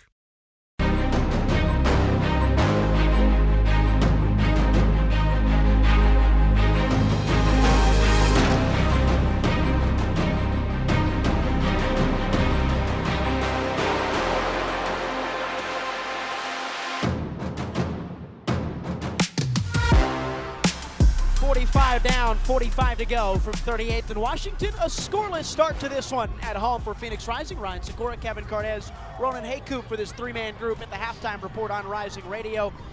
Boys, flat, right? Both sides. Not a ton going on. We had 7 shots across the entire first 45. None were on target. 5 of the 7 came inside the first 20 minutes of the contest. Both these teams with stuff to work on as they enter the halftime break.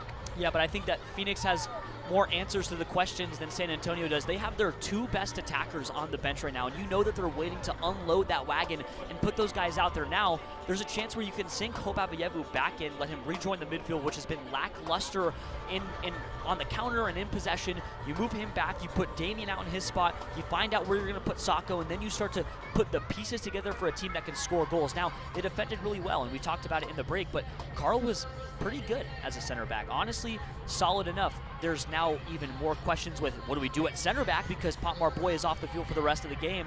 So lots to answer for both teams, but I think that Phoenix has the tools to bring this one home when it's all said and done. Ro, you've been down there. Hear anything extra on Potmar Boy?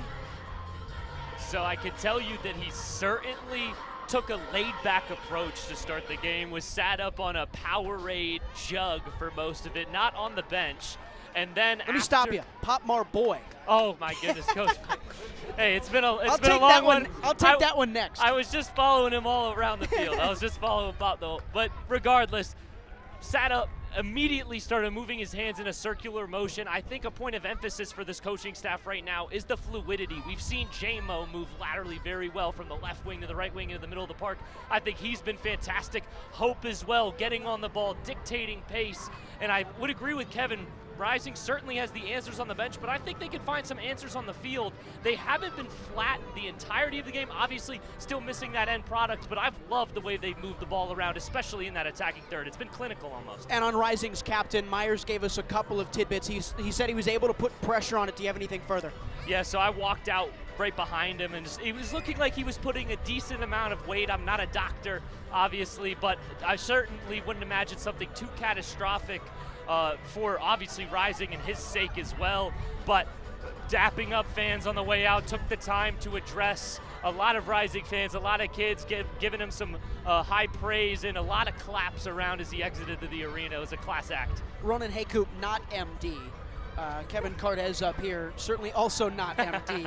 We talk about this one, though. Phoenix probably the better of the two teams, lacking creativity through the midfield in your mind? Yeah, those direct chances that they have just seen evaporate through the last 3 weeks of play are really, really valuable. When you get those chances to go right down the center of the pitch, you have higher quality opportunities to score goals. Now, when they push out wide on the counter, this is my big gripe, is that they'll move out and they'll have a fantastic break and they'll have the numbers, and then somebody's going to boot it out to the right for Sacco. And Sacco's really good, but when Ping is going to move it immediately out right instead of pushing and looking for Hope, who's diving right down the middle because they don't think they can find the pass, you just scratch your head, because all 3 times it happened, they didn't manufacture a shot after the fact. 2 potent subs on the bench, though, in Tico Rivera and Jurel Margarita, that they could go to maybe balance some of that stuff out, Ro? 100%, and I think what's missing in that attacking third is kind of the diversity of the looks you're getting. It's the same. It's Hope diving. It's J-Mo getting far wide, leads off. I'd like to see Akello and JP as well get involved moving forward,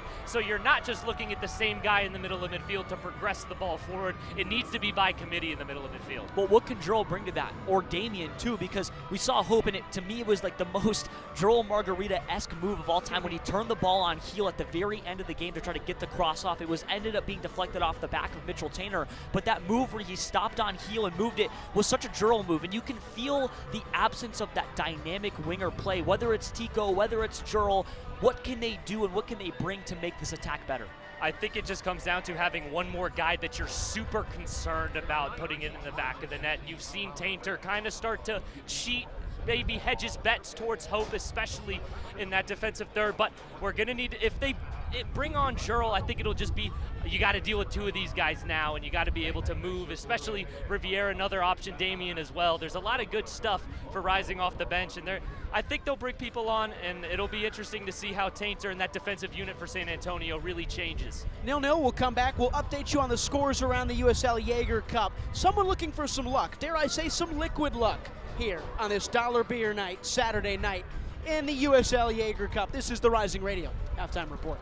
Suzuchukwu's in. Arteaga! You're listening to Rising Radio, home of the 2023 USL Champions. Bliss and a burst of red smoke. Phoenix Rising, our home. Welcome to 38th and Washington. Stick around for more as our broadcast continues. Buying a house can seem almost impossible, especially today. But with the right agent in your corner, it makes the challenge seem effortless. Hi, I'm Connor Cochran with Good Oak Real Estate, your go-to agent in the Valley. Whether you're buying, selling, or investing, I'm here to guide you every step of the way. Because finding the perfect home shouldn't be stressful, it should be exciting. Call 480-688-3200 today. Again, that's 480-688-3200. Let's have the conversation. James Out West, your home for sports down here in the desert. Join James and Pat the Stat Guy as they recap the weekend and dive deep into the numbers for the NFL, NBA, college sports, and more. That's 5 seasons of 1,200 yards. Player stats, team numbers, and contracts are just the start of the discussion for James and Pat. He started 815 career games. He threw 749 complete games. There's no hiding when it comes to stats. It's James Out West every Monday night from 7 to 8 p.m. right here on KTUS AM 1060 and on the KTUS 1060 app. Hey Phoenix Rising fans, this is Discount Tire, your hometown tire retailer and trusted partner on the road for over 65 years. We know it can be overwhelming when buying tires, but we're here to help. Our online tire buying guide, Treadwell, makes finding the right tire simple. Just plug in your vehicle, location, and driving habits, and Treadwell will give you unbiased, personalized recommendations based on your needs, not based on price. Inviting, easy, and safe. Just how tire buying should be. Shop tires with Treadwell at discounttire.com. Let's get you taken care of.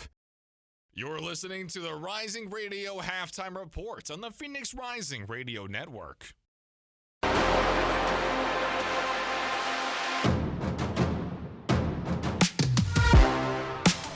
right, right, let's take you around the league, or rather, I should say the Cup. For the first time in 2025, the USL Jägermeister Cup has kicked off here on a dollar beer night for Phoenix. We start in Detroit, a 1-0 win over Pittsburgh Riverhounds. Hartford get a 2-0 win over your boys over in Portland, Maine. Portland Heart of Pine, a 1-0 Loudoun win over Lexington. 94th minute winner. 96-minute winner from the center back Erlinson. Abdulatif Abukora continues his tear, Kev. Yeah, Abukora has been one of, if not the best player in the entire championship. Loudoun would love to win the Jägermeister Cup. It would be a fantastic success off of what is looking like their season where they finally break into the playoffs. This is their chance, and their moment can get better if they were to win a trophy on top of that, whether it's the USL Final or it's the Jägermeister Cup. Indy 11, a 4-0 win over Forward Madison. 4-1 Louisville over Richmond. 4-1 Louisville over Richmond. South Georgia 2-1 over Greenville. Tampa 3-3 against Miami. We talked about that one earlier. El Paso got the shootout win against Texoma. New Mexico closed out a 2-0 win over Omaha. Las Vegas 2-1 ahead in Orange County as it stands at halftime. Sacramento 1-0 up against AV. Alta, the big results, the big upsets, the League One sides that got wins and points over USL Championship teams. FC Naples, namely a big result against Charleston. Knoxville winning a shootout against Tulsa. Yeah, Knoxville got a big win, and it's not Tulsa's last 2 weeks when it comes to shootouts and cup competitions. They lose to Rising in the U.S. Open Cup third round. They lose to one Knoxville on a shootout in the group stage for them. It's been a rough going, but what a win for one Knoxville, and FC Naples taking off what is likely one of, if not the best team in the entire USL Championship with a 1-0 win. Naples has had a really, really good start to their League One season, and it just keeps getting better. That being said, to me, the big one, 3-3. Tampa Bay Rowdies lose on a shootout to Miami FC. They choke up a 3-0 lead. Miami gets 3 straight goals, and they win in a shootout. First win since 2022 in the Tampa Derby. Now, Miami back in it. We'll step aside for 30 seconds. This was the Rising Radio halftime report. It's a USL Jägermeister Cup Saturday night. Suzuchuku's in. Arteaga! You're listening to Rising Radio, home of the 2023 USL champions. Bliss and a burst of red smoke. Phoenix Rising, our home. Welcome to 38th and Washington. Stick around for more as our broadcast continues. Let's get into the action. Phoenix Rising Soccer, live now on the Phoenix Rising Radio Network.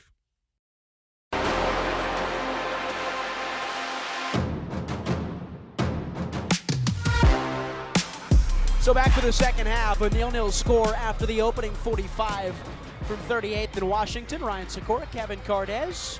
No changes for either side at the break, Kev, but each team looking for a tactical reset after a fairly flat first half. Somebody's going to win the game. Whether somebody finds a goal in the next 45 or this goes to a shootout, somebody's going to win. It's not going to go down to a draw. Whether you get 2 points or 3 points for winning this one, someone is going to take home the spoils of victory. Both sides would prefer it happen in the next 45. Nobody wants it to go down to a shootout. Both teams want a goal. Somebody has to make that switch to find it. Neither team has had a true quality chance on net, it feels like. There have been moments of great service from guys like Hope Avayevu. There have been chances on the counter and the break for San Antonio, but they're still looking for that quality chance. We can at least look back in the film and go, could have put that one in. So far looking, nobody has it. Somebody will score. We'll switch sides, stay in the same kits. They updated the stats to say San Antonio does not have a shot in this game. Rising have 6. They have none on target. So nobody has tested a keeper yet in this Saturday evening. The first for Phoenix Rising in the Jägermeister Cup as San Antonio starts us off in the second half. A ball over the top, and we will stop play again. Eligio Origuin is talking to Remy Cabral, and he's talking to Mohamed Omar.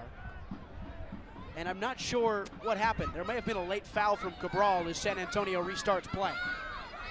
So we start the way we did the first half with a quick stoppage and a quick reset. Shannon Gomez for San Antonio. Mo Omar. Osorio cut off by Ping, who's probably put together his best performance in a Rising shirt. Montgomery. Skeers didn't win it. Sacco has it now, though, for Rising. Okello and Neville.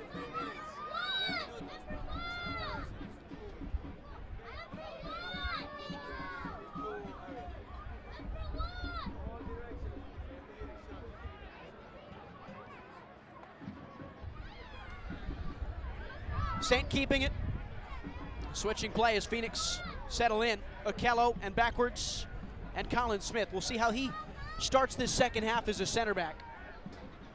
You just wonder, you bring in Neville for Marboy. You have Alex Araneta, a right-footed center back, on the bench. Rakowski on his left. Skips the line, Avievu. And now St. over the top. Nobody there. No room to run for Ping, but he can't chase it down. Carl got really frustrated there. Nobody was really getting open or checking in for him to pass back, so he sends a very raucous ball back to Patrick Rakowski, who settled it down and moved it right back for Carl, who then again had nobody move it out to, so he just boots it over the top and tries to have somebody win it. Nobody was in the area, and San Antonio gets it back. Ping takes it off the feet of Pacheco, gives San Antonio a throw. Nobody's getting warm for Phoenix, and now for the first time this afternoon, Richard Sanchez is getting ready for San Antonio. You think he's going in? I think there's a chance. You think they'll change I mean, maybe for penalties, sure. You could certainly consider that. Sanchez, the traditional #1 for this San Antonio team. 8 games played in the all competition so far. Played in the Open Cup, lost to Omaha, and all 7 championship ties. But among qualifiers, he is the worst in the USL Championship in save percentage, Sanchez. So if Nemani plays well, there might be a job to win there. Space for Smith, the center back, foraying forward, finding Cabral, continuing his run. Cabral could not get it back to Colin Smith. And it's cleared away by San Antonio, only as far as Jamison Ping, a poor first touch. He runs into Pacheco, and Montgomery has it. Rising Young Guns win it back. 48th, 0-0. That was a cool little thing to see there. You saw Jamison lose the ball and Braxton clean it back up. The teenage battery cleaning up each other's mistakes, and it was honestly, it was fun to watch. Is that the Charleston battery? When I say battery, I'm really talking about, one-to-one connection. Back for Neville. First touches of the second half for Harvey. Okello, Skeers, looking for room. He'll drive into some space and push it into the feet of Sacco, who is offside.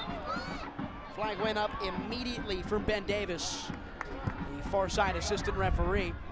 He did find Jorge Hernandez, though, who is certainly the face that we will see for San Antonio first out of this second half. Their best player, the league's best #10, maybe even a qualifier for the best player across the entire USL Championship.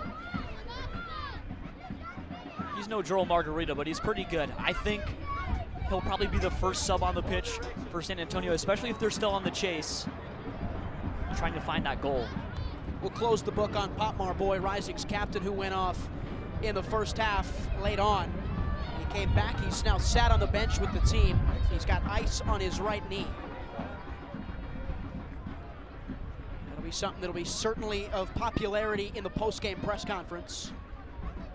50th minute. St.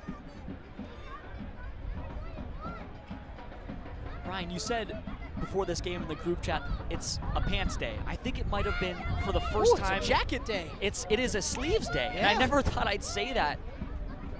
This is Monterey Bay weather, Kev. Yeah, Cardinelli wasn't even this windy, man. This is cold. Stuck in space is Sacco, trying to slalom beyond. He's fouled. He's held too long by Shannon Gomez. You think if we poured back into the archives that there's ever been a sleeves day at 38th and Washington in April? I don't think so. Poured? Dangerous word here on this one. Jägermeister Cup, dollar beer night. Suddenly we're talking about pouring. 50th, still. That felt like the longest minute of my life. Didn't know where Kevin was going to go with that once I got him there. St. back for Rakowski. In duress. He finds a calm Carl St. He's run into trouble, taking off the ball. Skeers has it. That's why he's in the team, JP Skeers, to win defensive duels. Over the top, Avievu, taking off the ball. Montgomery tried to win it. Ping applying pressure. And all the way back for Nemani, the goalkeeper. Sole of the foot on the ball. Omar. Osorio, who got the start in the first game between these two teams in San Antonio, Juan Sebastian Osorio. Aguadello touching backwards, and there was a foul late. Cabral came together with Tainter, and that's the second or third offense in Remy Cabral, in the referee's mind on Remy Cabral. So that'll be a chat, no card.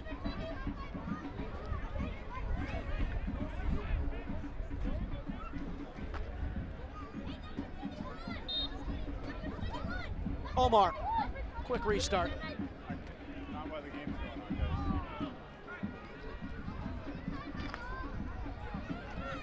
Got some fans looking for Alex Cronier down there, the starting center back typically for the San Antonio team.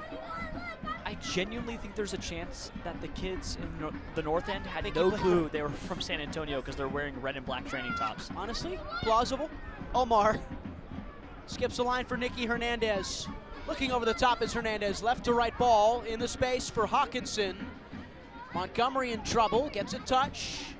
Can't get away, concedes a throw in the attacking third.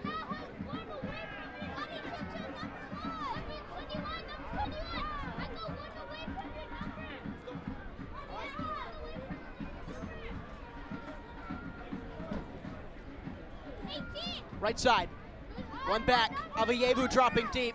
He's so good defensively, the creative midfielder. And Sacco spins, and it's 3v5 though. San Antonio defending well. Sacco just driving into space. He lost it out to Hernandez. Perron, middle park.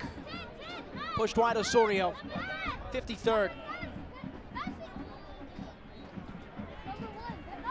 Avayevu wins it back for Phoenix. Down the left side, into the attacking half. Looking for the run of Cabral. Remy never made it. And it's all the way back to San Antonio's box. Second time that's happened tonight where the run hasn't been made at a crucial time by someone in Rising Red. First time, it was almost an offsides run from Sacco. This time, it's Remy Cabral leading the line. Didn't even have a chance. Didn't release. No shot there. And as more offsides flags come up, you'll see hesitance from players to release because there's been a couple crucial ones called so far, and we're not even 55 minutes through. There's another one. San Antonio went and attacked forward. Remy Cabral has to be one of the league leaders in offside. I feel like he has 3 or 4 a game. He started every single one so far for Phoenix this year. There's a chance he doesn't have a touch tonight. I'm not too sure. Certainly not an effective one. Rising's number 91, who leads the line as the number 9.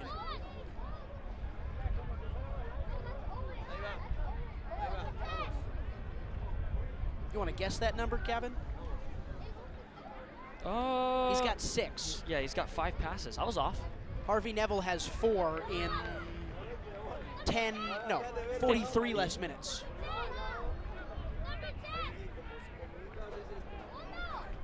Tainter has it for San Antonio.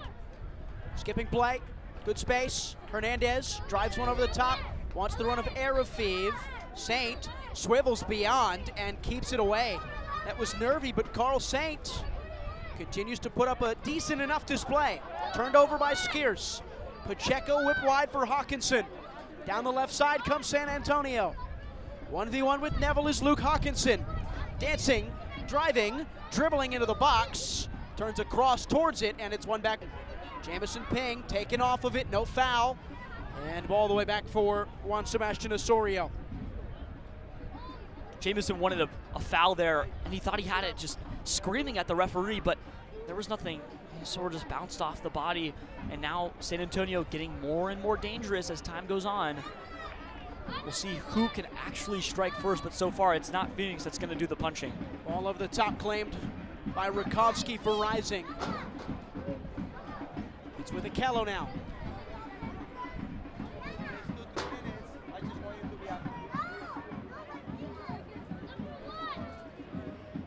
Saint. Rakovsky again.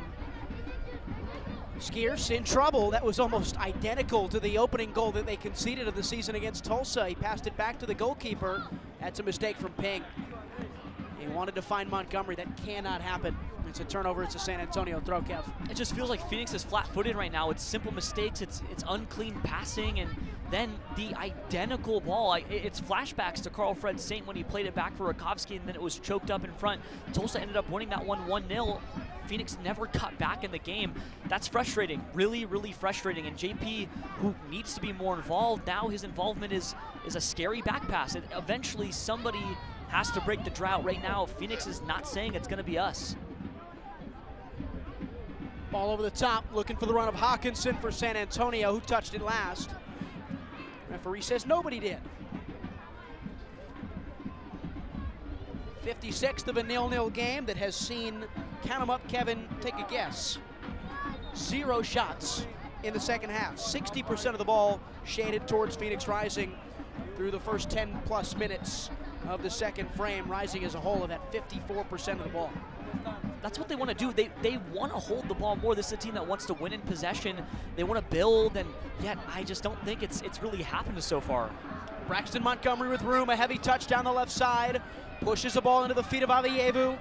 Hope Avievu cutting inside, finds the feet of Cabral, can't turn away. Is he fouled? Yes, he is. Hawkinson can't believe it, hands to his head. Eligio Araguin directs a right hand high into the sky towards the frame of San Antonio. It's a free kick for Phoenix, maybe 25 yards out, dead center, a real chance to strike if you're Rising. This is where you can get it done. I don't think that you're supposed to go direct here if you're Phoenix. Find somebody off and move it forward, beat the wall that they're going to build for you. This is your shot to, at least if you're not going to score, start the avalanche that can be pressure from Phoenix. They've had these moments where they can just start laying it on. They can get super aggressive and they just come straight at the goalkeeper. If that can happen right now, it can start in the next 30 seconds. 58.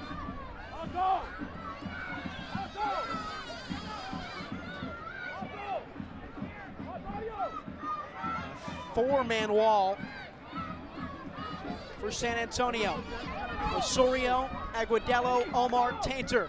Isan Sako casting a shadow, a 0-0 game. The frame of Nemani guarding well. Sako right foot, 25 yards out.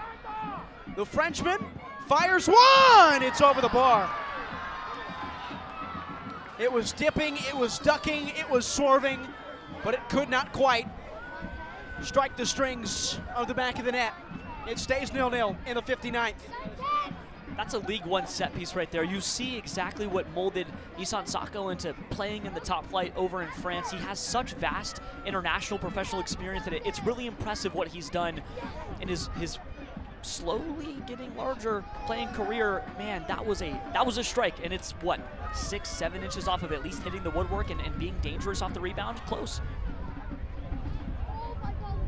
As good of a CV as you may find in this league.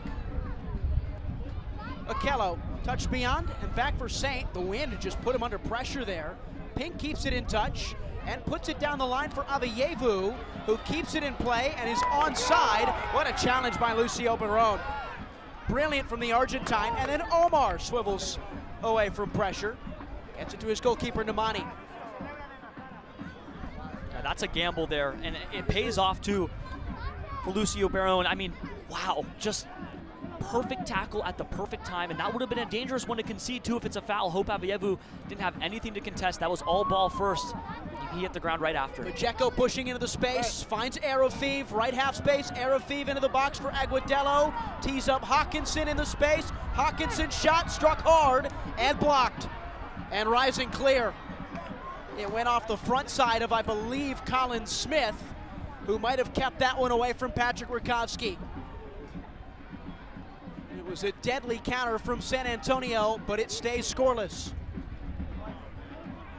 That might have been a chance for San Antonio, at least their biggest one so far all night. It probably won't register as a shot, but that's close. Pacheco pushing again, running 1v1 with Montgomery.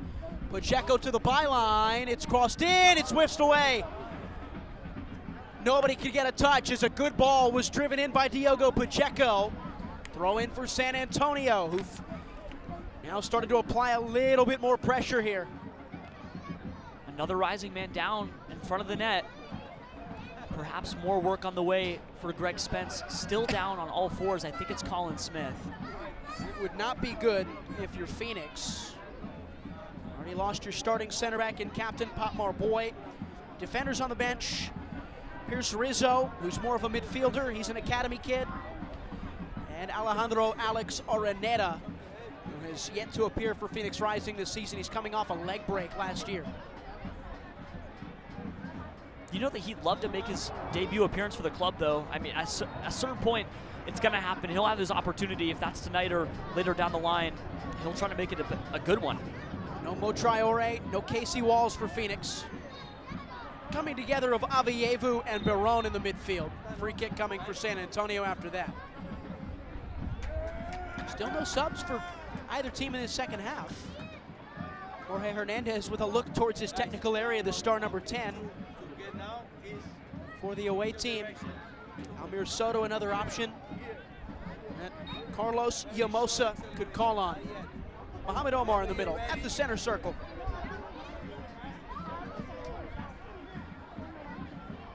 One wide, Osorio. Nowhere to go but backwards. Phoenix has sort of doubled back. They've had their subs go all out at once and get a little ready, and then they've all gone back to the bench, and then they all went back out, and then now, after a quick trip back to the bench, they're ready to go again. Neville clears one out. That was good one-touch stuff from San Antonio down the left side. Hawkinson and Gomez combining.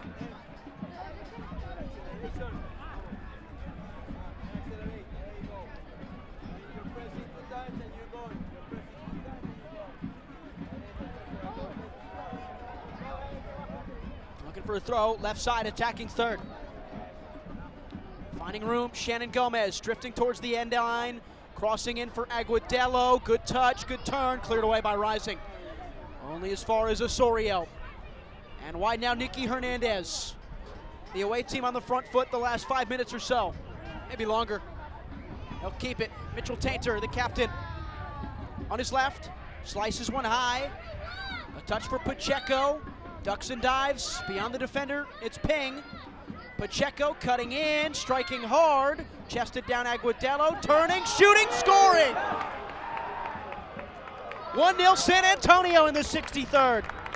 It's Juan Agudelo who scores his third career goal against Phoenix Rising. He finds the back of the net just past the hour mark. It felt like San Antonio had a clear directive tactically on attack. I was just about to talk about it, and instead they found the hole. The left-sided defense for Phoenix Rising, their tallest player right now, Braxton Montgomery at 5'9". They have Hope Avayevu and Jamison Ping at 5'7", and they are all overloaded on the same left side of the defense. They knew that, and they kept going down their right side, attacking the left defensively for Phoenix over and over and over again. And finally, they found their moment. It's a big one. And now Phoenix have to chase again. Nothing new, especially at home. It's the first of the year for Juan Agudelo, the 32-year-old Colombian-born former U.S. men's national team player.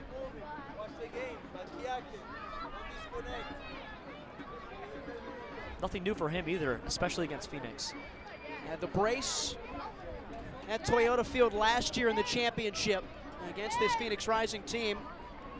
It had been such a solid stretch through the first 15 minutes of that first half, of the second half for Phoenix. And it all comes undone with 5 minutes of good play from San Antonio, and now Rising, as they have done often this year, must chase. Montgomery, back for Smith. Tough task for Colin Smith in the second half, having to deal with the 6'2" frame of Agudelo, who's as burly as they come. Okello arriving forward is Neville. Couldn't get the ball, well cut out by Tainter. Phoenix throw attacking third, right side.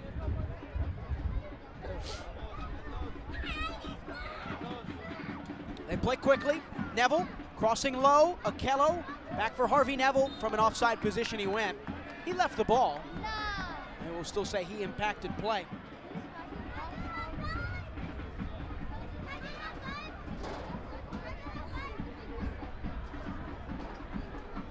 I think Mitchell Tainter is down inside the San Antonio box now, and that, from center back to center back, whether it's Pop or it's Tainter, you know either team couldn't afford to lose one of them, and now there's a chance that both are in jeopardy.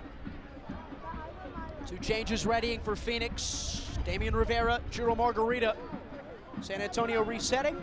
Ronan Haycoop's down there. It had been a good start for this Phoenix defense row, but kind of comes unraveled with a good bit of skill from Agudelo. Yeah, just unfortunate. The Rising defensive unit without Pop, Colin Smith and Carl, both not natural center backs, have been over-communicating with Pat from behind and in between the pipes. It had been fantastic, the communication, the decision-making, but at the end of the day, just wasn't enough. This San Antonio side has the talent up front, just so tough to deal with. Next row, Osorio's on it for San Antonio. Kev, those two changes coming for Rising probably at the next stoppage in Arga and Rivera. You'd have to think Ping, probably one of the names sacrificed. We'll see if Sacco can continue. I think they'll try to keep Sacco on. He's really integral to the attack, even when they have Damian and they have Jerron. They found ways to keep all 4 of them out on the pitch at the same time. We'll see who comes off, but I think that Jamison's likely one of them. Ball over the top, looking for the run of Sacco. Phoenix had it. Shannon Gomez busting along hard. And he looked hobbled as he tried to defend it, but he did so well. And here come the changes for the Phoenicians, 2/3 of the way through the game in the 67th. It is Margarita on for Ping. We'll see where Avievu goes for Rising. I think Hope probably drops in and starts to play that piece in the midfield that they've lacked so heavily through the first 67 minutes. Now it's his turn to check back in. Cabral off for Rivera. So Sacco, you'd assume, would go to the number 9. Margarita and Cabral would be the wide players. And Avievu, as you just said, checks into the middle? Yeah, I think Avievu's going to check into the middle, and now you get the devastating left-to-right crunching attack of Marga and Rivera on the pitch at the same time. Something that, oddly enough, we haven't seen very often this year, whether because Juro was out at the beginning and Damian was starting on the wing, and then Damian went to the bench, and then he became the super sub, and Juro would come off for him. Back and forth you went. He didn't see it enough, and now this is as potent as it gets, left to right, for Phoenix Rising. Sacco gets to lead the line. This is his natural position. He's a striker by trade. He'll tell you he'll play anywhere. This is where he wants to be. Barone skipping over the top. It's a good searching ball for Aguadello. Well snuffed out by Rakowski. So Margarita and Rivera, the second and third most dribbles per 90 in the USL Championship. Each over 2.5 a game. They like to take guys on, and they do so well. Whipped wide, good space. Neville touching in, beating his man, and Avievu center of the park. Finding Margarita, one-on-one with the elder Shannon Gomez. Margarita ducks beyond, and here he comes. Fancy stuff for the man who has found a way to really save Rising the last couple of weekends of this season. He's been their best player in the month of April. Back into the space for Skeers. Marga's been so integral. He's so special, especially as that specialist winger that can go and do it on his own. They'll need it right now, and they'll need Damian too. Rivera on the touch. He's on the left side. 69th minute, 1-0 San Antonio. The goal from Juan Aguadello. Skeers, Montgomery in trouble. Back for Saint. Backwards he goes with Rakowski. And remember, if Phoenix can find a goal, this game will not end at 1-1. We will go to a shootout to decide who gets the extra point in these advanced and updated Jägermeister Cup rules. Wide left Montgomery, heels on the touchline. Tucking inward, finding Rivera, can't get beyond, and he fouled Mohamed Omar. As he tried to slip his touch beyond the defender, his ankle combined with Omar's, and Eligio Araquin, the referee, deems that Damian is the offender. I think what makes this really frustrating, and also there's a lot of pressure slowly setting in as we enter the last 20 minutes of the match. There's a chance that the way the format in the Jägermeister Cup has been set up with the group stage and how only one advances from each group, that you can't lose a game. Maybe you can win on a knockout, maybe you can get a point from losing in the shootout, but there's a chance that you can't afford to go home with 0. And again, you're only playing 4 games in the group, despite your group being 6 or 7 teams deep, which means there's a weird lack of games. You're not playing everybody, so you don't have a chance to play an equal schedule or learn a different style. You're not going to play everybody. There's a foul on Avievu, so San Antonio gets a free kick. North End didn't like it. 70th minute.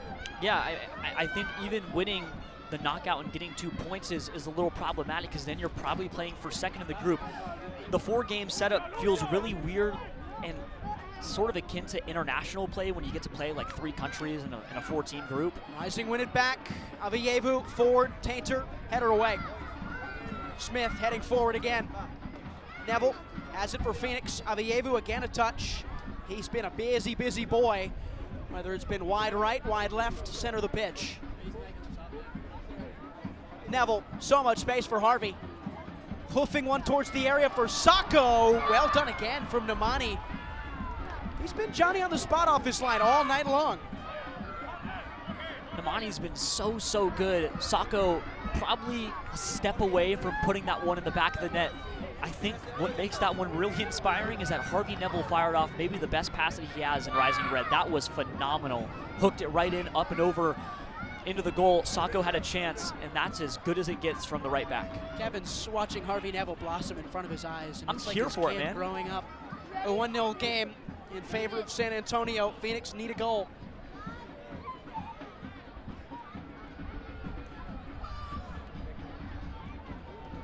Forward they go. San Antonio has it. Header forward and a foul. And they will stop play. They will check on JP Skeers. Referee wants to stop play immediately for a head injury, so there may not have been a foul. Skeers is right up on his feet.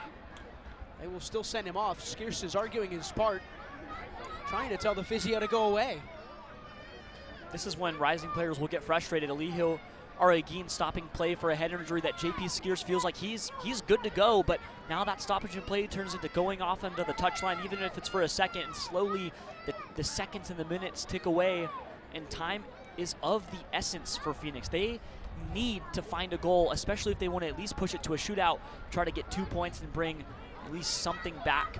But now still on the chase, still 1-0, still San Antonio, but they watched Detroit score 3 and 5. I mean, there have been crazier things that have happened on these grounds already in 2025. They can do it themselves too. Yeah, and that'd be a nice welcome change. 3 goals, remember, last 30 minutes of the game against El Paso from way down. Goal of the year from Mo Chiore. 73rd, 17 plus stoppage to play for Phoenix. Skeers is back on. All I want for Christmas is 3 goals in 5 minutes. Not me. Busy that day, man. I got a haircut. He might need one after this windy night. Dude, this is crazy. Skeers immediately on the touch. He finds Smith. So Phoenix have made 3 changes in 2 moments. They only have 1 left. The options they could still turn to. Attacking-wise, Cyrus Coal, the teenager. Dariush Formella as well. 2 coming on for San Antonio as Nemani keeps it in the corner of his 18. Scoops it up. Nelson Flores Blanco. And Luis Andres Paredes. And now Jorge Hernandez will ready. The ultimate ace in the hole. Over the top, Nemani punting. Looking for Pacheco, who pushed off. So fouls. Phoenix has a throw. Here come 3 big subs for San Antonio. And now you have to wonder what Phoenix can do to sort of increase their chances, because you're out of attacking options that I think that you would put on. You're not going to put on Formella for anyone here because you have probably your most effective front 3 on the pitch. Cabral's been subbed off. You're not going to put on a 9. Sacco's been pretty good today. Maybe you put on Araneta and you take Montgomery off and you shift Carl back into the midfield and try to get some juice going there. That's, to me, the only big change they could do to actually increase their chances of scoring, and I don't think they'll do it. Rakowski, Smith, 75th, 1-0. Juan Aguadelo right now the winning goal. Over the top for Rivera, onside, gets a touch, drops it back. Montgomery, heavy into the space, finds Sacco. Isan Sacco strikes. It's a foot race. Montgomery will keep it in touch. And he turns away from Pacheco but slips. And Pacheco pushing a ball in behind. Aguadelo couldn't find it. And Phoenix maybe spared. Montgomery just needs new boots. And behind it, Kello. Neville doesn't have the pace. Too heavy of a pass. Nemani will pick it up once more.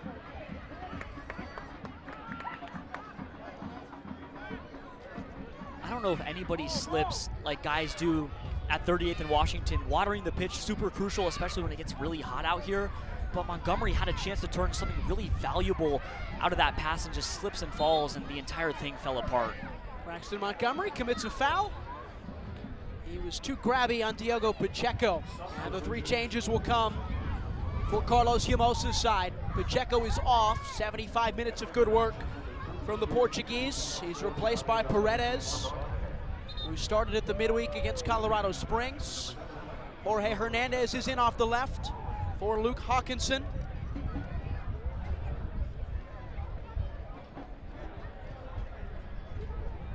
And Nelson Flores Blanco will replace the elder statesman of the San Antonio side in Shannon Gomez. So a new left back and 2 new wide wingers protecting a lead. San Antonio 1-0. San Antonio is going to try to protect their lead by scoring a second. They're not going to sit back. They haven't really done that so far. There's been no stark change of play into, hey, come and beat us in our final third. No, they've still been pushing and pressing. And now can Phoenix find a way to access Jurl on the right? They've found Damien at times on the left. Jurl has had one touch. He manufactured it himself, winning his own duel.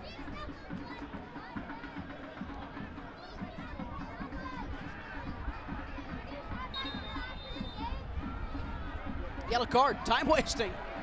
Osorio. Doesn't that waste more time? I think he got a clap from his manager after all of that. All over the top, it's a good one. Snuffed out by Saint. Kept alive. Paredes, Avievu for Phoenix. Montgomery lost out. Wide area, well won. Throw in San Antonio.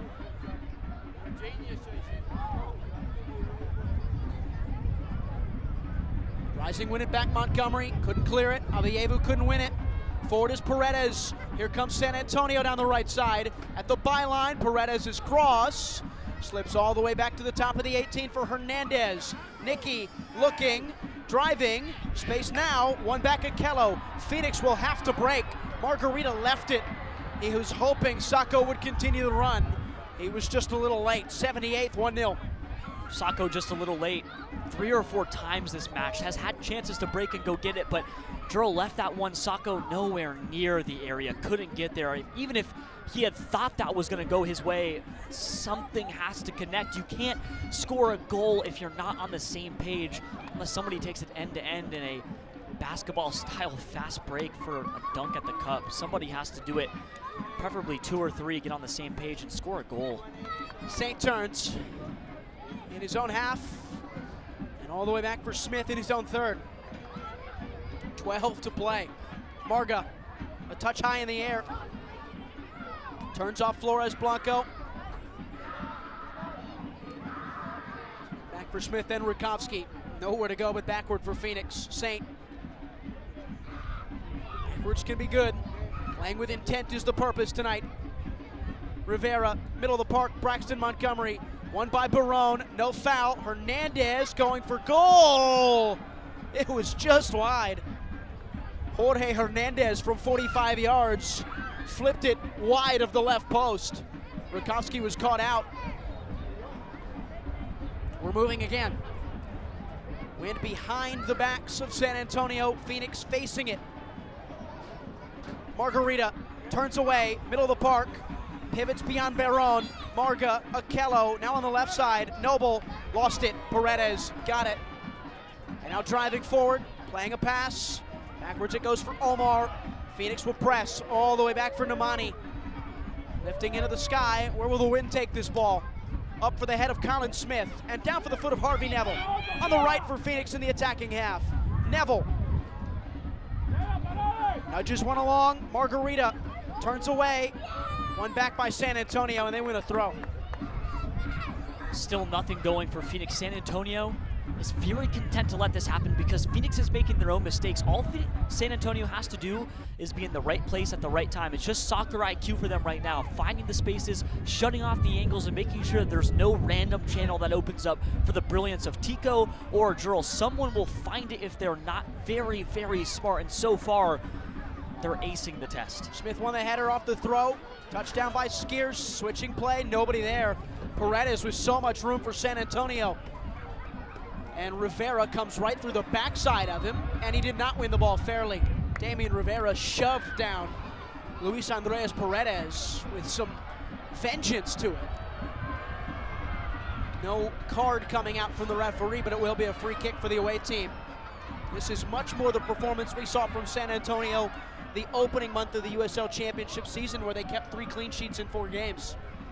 Maybe it's just something in the air. Teams come to 38th in Washington and play their best football. I think that Phoenix provides one of the better away atmospheres for pretty much any team. You love to go play in front of fans. It's not always the case when it comes down to certain teams in the league, and Phoenix provides that almost week in and week out. You love to perform an upset. That's what is sort of brewing here. We're on the precipice now of what would be an extremely disappointing result for Rising, but they have 10, maybe 12 minutes depending on stoppage time to get it back and maybe push this one to a dramatic ending. Hernandez into the box.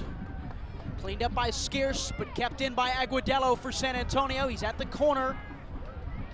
His big body gets away from trouble. Rivera comes sliding in again. And he has won a goal kick for Phoenix Rising. He blasted it off the backside of Aguadillo. Phoenix playing with some tempo in the 82nd, down a goal.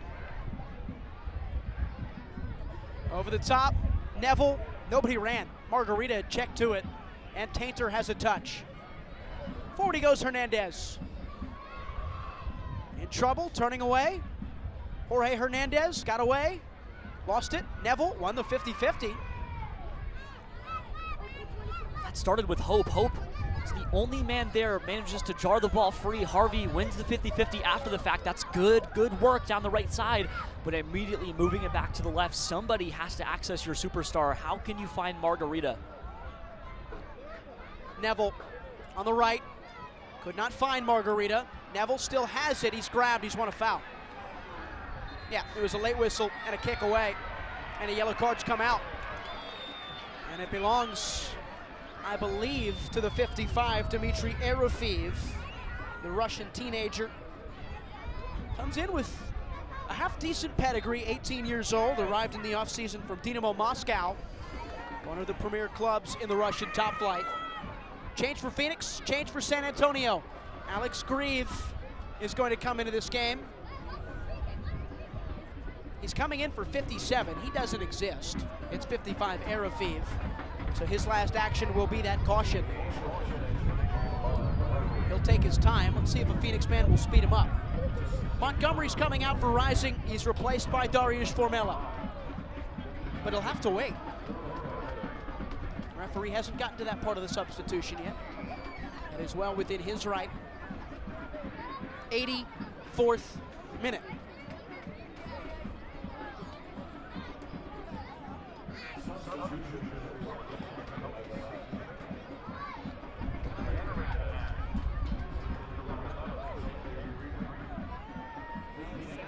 And now Braxton Montgomery will leave the field. Nope, not yet. There we go. And not yet. Dariusz Formella will not enter the field. And Montgomery's back on the field. What is going on? I'm not too sure what the issue is here. Have they not submitted the paper, the slip? Pamadou Ka and Vikram Virk are off of their area. Really upset with this. And now Darnell King, the quiet man in the group, oftentimes the man on the left shoulder rather than the right, has told them to calm down. They're going to restart play. Formella's no stranger to a cup competition that really matters. He's played European football at the highest level in those cup competitions, has quite strong pedigree, maybe the best on the field at any given moment when he steps on. They're going to wait for him to come on and see if he can show that, flex it, and give them their chance. Carlos Humosa directing traffic as Damian Rivera drives through and back. Smith. Formella was probably one of the big heroes of the championship run in 23. Saint. Okello got there first. Puts the ball up. Rivera, nodded down. Damian, nowhere to go. All the way back for Nemani.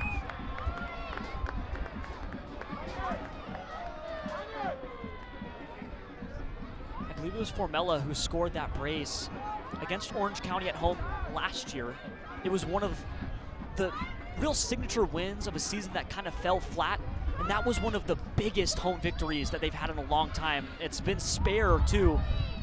See if he can do it again. Not since September 21st for Phoenix. 217 days without a home win for Rising. Avievu, Okello cut out well by Hernandez. Nicky did a good job. Saint forward. Up over the top for Sacco. Great first touch from Isan Sacco! It wouldn't have counted. He was offside by a shade. It drifted wide of the far post. But Sacco was offside in the 86th, and now Formella has flung his way onto the pitch. He replaces Montgomery at last. And Mohamed Omar is down in his own box. He's helped up by Mitchell Tainter. 86th minute, 1-0 San Antonio. That felt like the moment. That really did. Sacco 1 foot off of what would be the knotted goal there. Now, Eligio Araguin got mad at Nemani for going and getting the far football on the touchline and then caused more time to go off the clock while getting mad at him for time wasting. That's sort of been the theme of the officiating in the last 15 minutes. I think Phoenix would rather that they just play on. Over the top, and Aguadello through the backside of Skiers. Phoenix win a free kick. Probably done for the night now is Rising. They've used their 3 moments. They've made 4 changes. San Antonio still have a couple more options in this game if they want to waste. Margarita, again, the rules, 3 points for a win as you stereotypically would get. You get a point for a draw, but if it does find its way to that point, a 1-1 game, and Phoenix can find a leveler, we would go to a shootout at 38th and Washington to grab an extra point NHL style. Neville. Skiers over the top for Margarita. This is a very good ball from Skiers. Margarita, first time blocked out by Tainer. Mitchell Tainer, the tank that he is. And it's a foul on Harvey Neville. What a crucial intervention from San Antonio's captain. 88th minute. It's what he does best, big moments. Maybe the best center back in the entire league. Certainly would be the best in League One if we're going to compare competitions. There's a few League One clubs in this group and across the entire tournament. He is fantastic. Almost nobody better. There he is. A guy who got comped on backheels this league earlier in the year to Optimus Prime. Like, okay. Like, I don't know if that counts. I feel like Optimus Prime would score goals, though, no? I think he'd be a tank of a center back. Head tennis in the middle. Akello wins for Phoenix. Avievu whiffs. Sacco collects. Pushes wide for Neville. 4-on-5 as Phoenix rush forward down the right side. Neville into the attacking third. Crosses low. It's blocked out by Flores Blanco. Nelson has it. Down the line. Finding the feet of Aguadello. Looking for the run of Jorge Hernandez. Good stuff from San Antonio to solve a problem. 89th minute. They're up 1-0. Florida Sorio running 1v1 with Smith. Driving one down the line, Paredes, ball into the box. Aguadello has it at the top of the 18 and drops it back for Nelson Flores Blanco. Would be a signature stretch early in the season for San Antonio, who looked dead to rights at the midweek for a 4th consecutive defeat in all competitions. They stormed back for 3 in the second half, away by Smith, and San Antonio settle it.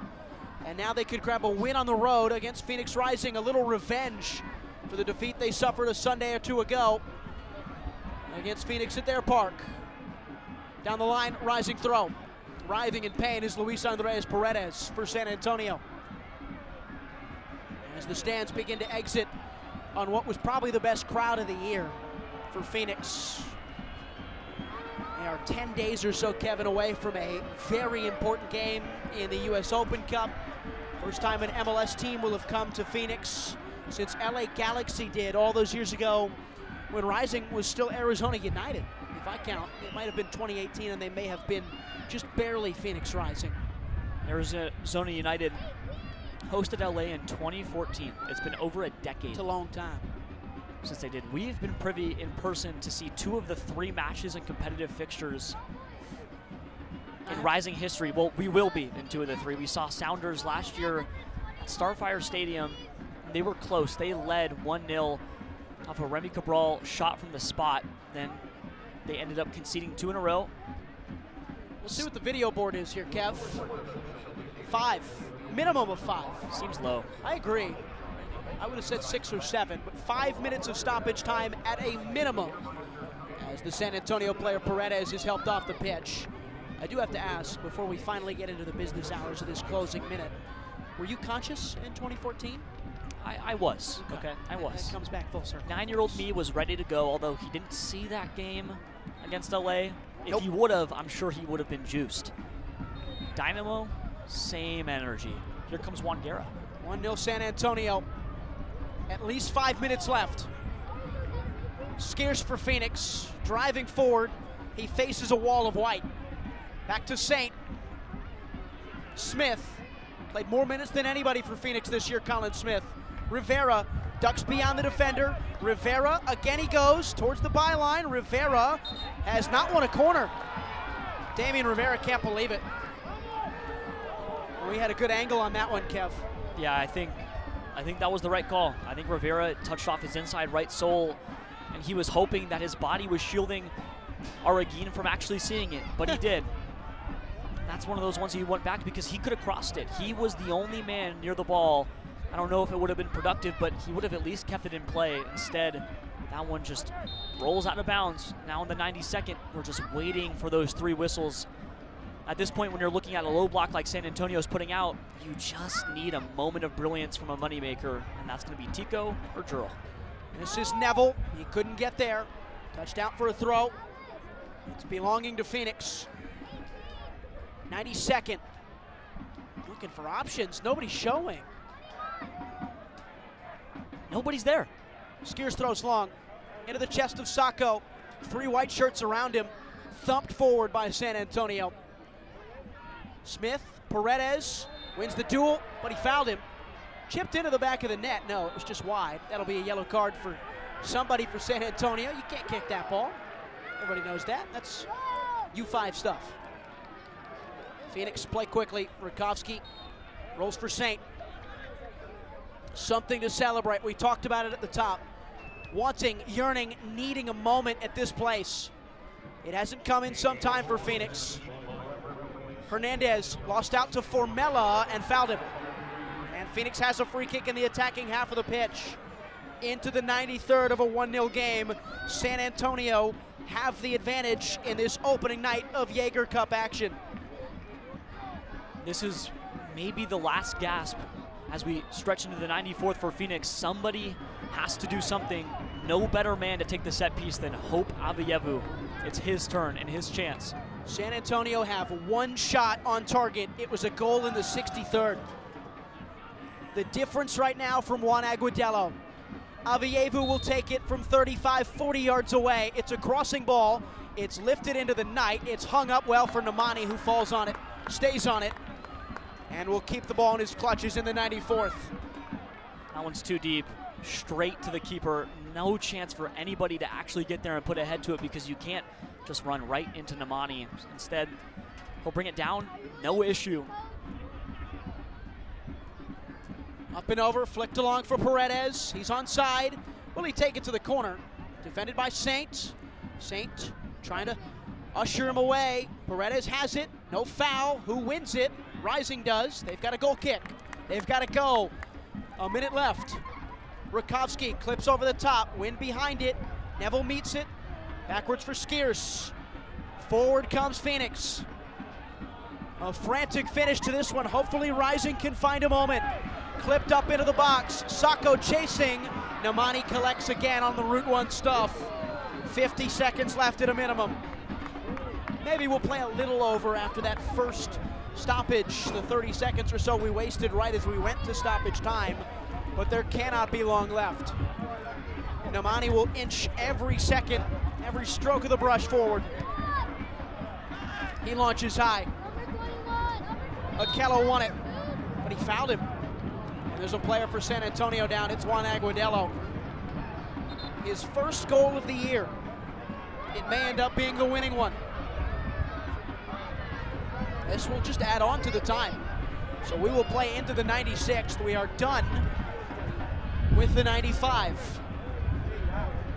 Now, what gets confusing about this is we won't actually know when the game ends. This is just time that gets tacked on, and we already thought there would be 25, 30 seconds added from the initial start of the clock, but no clue when this one's going to go to at this point. We'll see how quickly Agudelo gets up, but now a chance perhaps for Phoenix to get one more opportunity. It's going to be San Antonio ball off rip.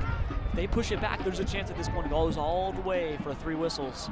Nothing much to do here. Agudelo taken off the pitch. Ball is found by Omar, who rolls it out.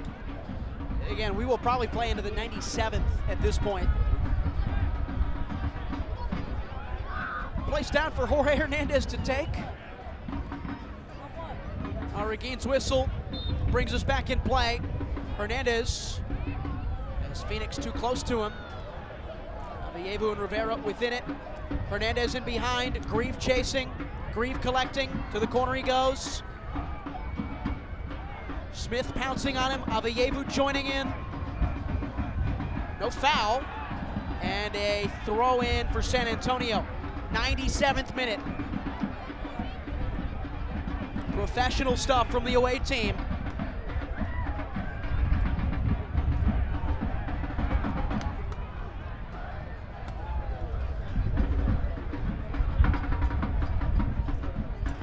Last week, disappointing one. It was 2 weekends ago when Phoenix had a 2-0 lead and coughed up 3 late. They rebounded well and found a cup win against Tulsa before starting slow and securing something in a 2-all draw against Sacramento the day before Easter. San Antonio driving a shot in. It's away. It's a goal kick for Rising, and maybe one last move. It won't come. 3 whistles from Arreguin, and San Antonio strike for revenge. 1-0 your final score, and Rising's trot continues into the Jägermeister Cup. It has not been good to start the year for this Phoenix Rising team, but man, those first 60 minutes, Kevin Cortez, were something to look at, but again, they lose it on a moment. Juan Agudelo gets the winner. Yeah, I mean, you'll look to the moment where Pop Marboy went out as maybe the one where the entire book turned over for Phoenix. They hung tight until halftime, but then they came out flat, and it just feels like, hey, we didn't really have all of our stuff after that. You wanted to score. This is the second time this season in front of their best crowd where they haven't been able to net one, and it just gets a little tiring. They were likely the better side, I think, through 90. I think that they played better football, but they couldn't manufacture the chance. Sacco, 9-10 inches off of what would have been the equalizer. This time, no cigar, no goals, and they'll fall in their first ever game in the Jägermeister Cup. Not too much brilliance tonight for Phoenix. They could not quite find their footing. It's an away trip to start May to Colorado. They'll take on Colorado Springs on Saturday. And then a Wednesday midweek clash with MLS Houston Dynamo in the round of 32 in the U.S. Open Cup. We'll step away. We'll hear from Darnell King on the other end of this one. The Rising Radio postgame wrap-up show brought to you by Crown Public House is on the way. 1-0 your final. Stick with us. You'll hear from Darnell and company. As Uzuchukwu's in. Arteaga! You're listening to Rising Radio, home of the 2023 USL champions. Bliss and a burst of red smoke. Phoenix Rising, our home. Welcome to 38th and Washington. Stick around for more as our broadcast continues. Buying a house can seem almost impossible, especially today. But with the right agent in your corner, it makes the challenge seem effortless. Hi, I'm Connor Cochran with Good Oak Real Estate, your go-to agent in the Valley. Whether you're buying, selling, or investing, I'm here to guide you every step of the way. Because finding the perfect home shouldn't be stressful, it should be exciting. Call 480-688-3200 today. Again, that's 480-688-3200. Let's have the conversation. James Out West, your home for sports down here in the desert. Join James and Pat the Stat Guy as they recap the weekend and dive deep into the numbers for the NFL, NBA, college sports, and more. That's 5 seasons of 1,200 yards. Player stats, team numbers, and contracts are just the start of the discussion for James and Pat. He started 815 career games. He threw 749 complete games. There's no hiding when it comes to stats. It's James Out West every Monday night from 7 to 8 p.m. right here on KTUS AM 1060 and on the KTUS 1060 app. Join in on the Sports Zoo on your ride home from work with Dave Rooster Bierstein. Join Rooster as he lays down what's happening around sports and makes it clear what's on his mind. Oh my. Catch the day's craziest stories and some of the latest numbers from the sports books across the valley. The Sports Zoo with Dave Rooster Bierstein. Yeah, I think that's kind of a wild option. Weekdays 5 to 6 p.m. on KTUS AM 1060 and on the KTUS 1060 app. Each day at work just dragging on. Get your sports fix on the lunch break. Join Chris Schubert and producer Evan live as they give their local perspective on the world of sports. Baseball, football, and basketball. Everything has a home on their plate. It's The Lunch Break with Chris Schubert, live Monday through Friday, 11 a.m. to 1 p.m. on KTUS AM 1060, on the KTUS 1060 app, and KTUS 1060 on YouTube. Attention all clones. The Jim Rome Show is here for you every day here on KDUS AM 1060. Lots to get done. Welcome to the program. Listen in as Rome dives into the biggest sports headlines of the day. From final scores, player contracts and trades, team prospects, and even a spicy take or two. The Jim Rome Show, 1 to 4 p.m. every weekday here on KDUS AM 1060. That's the trick. Online at KDUS1060.com and on the KDUS 1060 app. Time for one last kick of the ball on tonight's match. It's Rising Radio postgame wrap-up on the Phoenix Rising Radio Network.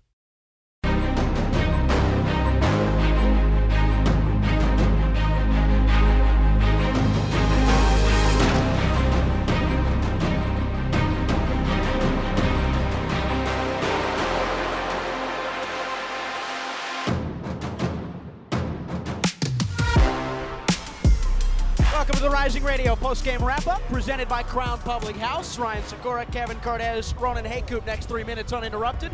We're waiting on Darnell King. We'll talk to him in a moment. 1-0 San Antonio win this Jägermeister Cup clash at 38th and Washington.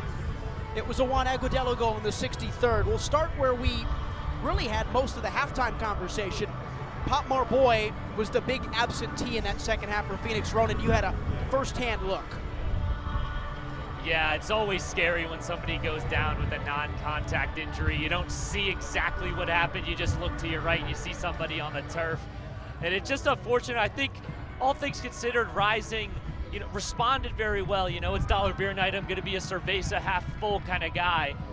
Some things to take away for Phoenix Rising. The defensive unit responded well, and just the team as well. There's a lot of good takeaways, I feel, from this Rising performance. Of course, not the result you would have wanted if you're wearing red or black in the stadium tonight, but we talk about that laundry list of players. Pop, of course, goes down tonight, but there's so many guys this Rising team is missing, and I'm really looking positively at the next couple of weeks, the next couple of months, as those guys get reintegrated back into the roster by summer. Things are on the up.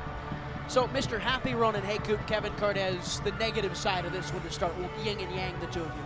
Yeah, Phoenix needed a score. Like I said, second time this season where in front of their biggest crowd to that point, they couldn't net a goal, and that matters. Like, you need a score in front of your home fans. I can handle a draw. The Rhode Island game was a really good one. That Damian Rivera goal is probably the signature moment at home in 2025, but they need to find that win, but you got to at least score in front of the home side. It's unfortunate, and they really, really needed it. I don't think that you can lose a game in the Jägermeister Cup standings and actually advance out of your group. You only play 4 games. There's a chance that we can maybe chase up and get that second place spot that gets advanced in, but it's tough. It's tough. I don't know where they go from this, but it feels like a really, really flat falling result. We talk about it all the time in World Cup scenarios too. Like, Ronan, that first game is so important in every World Cup group stage because it takes 4 or 5 points to get out of the group in those 3 games.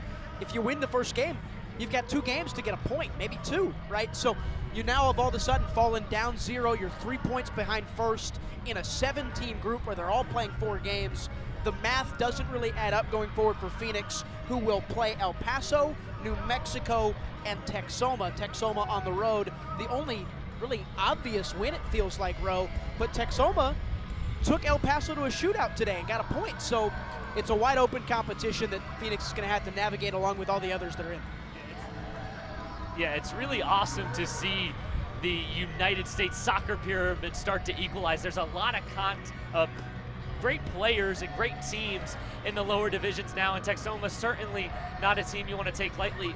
I agree with you, Ryan. It's a tough look now, dropping the points at home into the group stage with New Mexico, El Paso, 2 teams that are quite in form.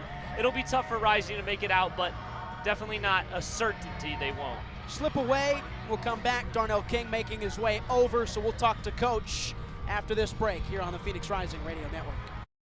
Suzuchukwu's in. Arteaga! You're listening to Rising Radio, home of the 2023 USL Champions. Bliss and a burst of red smoke. Phoenix Rising, our home. Welcome to 38th and Washington. Stick around for more as our broadcast continues. You let him try violin because you love him. And if you love him that much, love him enough to make sure he's buckled up and in the back seat. Find out more at nhtsa.gov/the-right seat. Brought to you by the National Highway Traffic Safety Administration and the Ad Council. This is the Rising Radio post-game wrap-up on the Phoenix Rising Radio Network.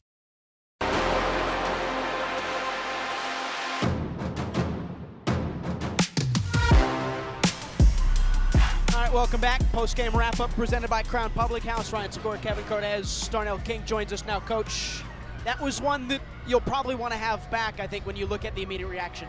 Yeah, I mean, that's a tough one. I mean, I think we had an opportunity that might have been a missed call in the first half on offsides, but, you know, human errors, it happens. But, yeah, I think a couple of chances we could have finished, and, yeah, it's a tough one. It's a tough one. You create so well. You have a couple of chances, first 15 minutes, 55% of the ball across the entire game. It just seemed like there was some lacking, some cutting edge in the final third that might have been needed tonight. Yeah, I think it's just that final execution. I think there's, you know, we're getting to the areas that switch of play was killing them a lot, and we were doing good things there. And yeah, it's just that final piece just to put it in the back of the net. Sometimes it doesn't go our way, and you know, we had two set pieces that were pretty much inside the goal, and we just kind of missed the header or whatever. But yeah, we just keep working and keep getting better week by week and keep going.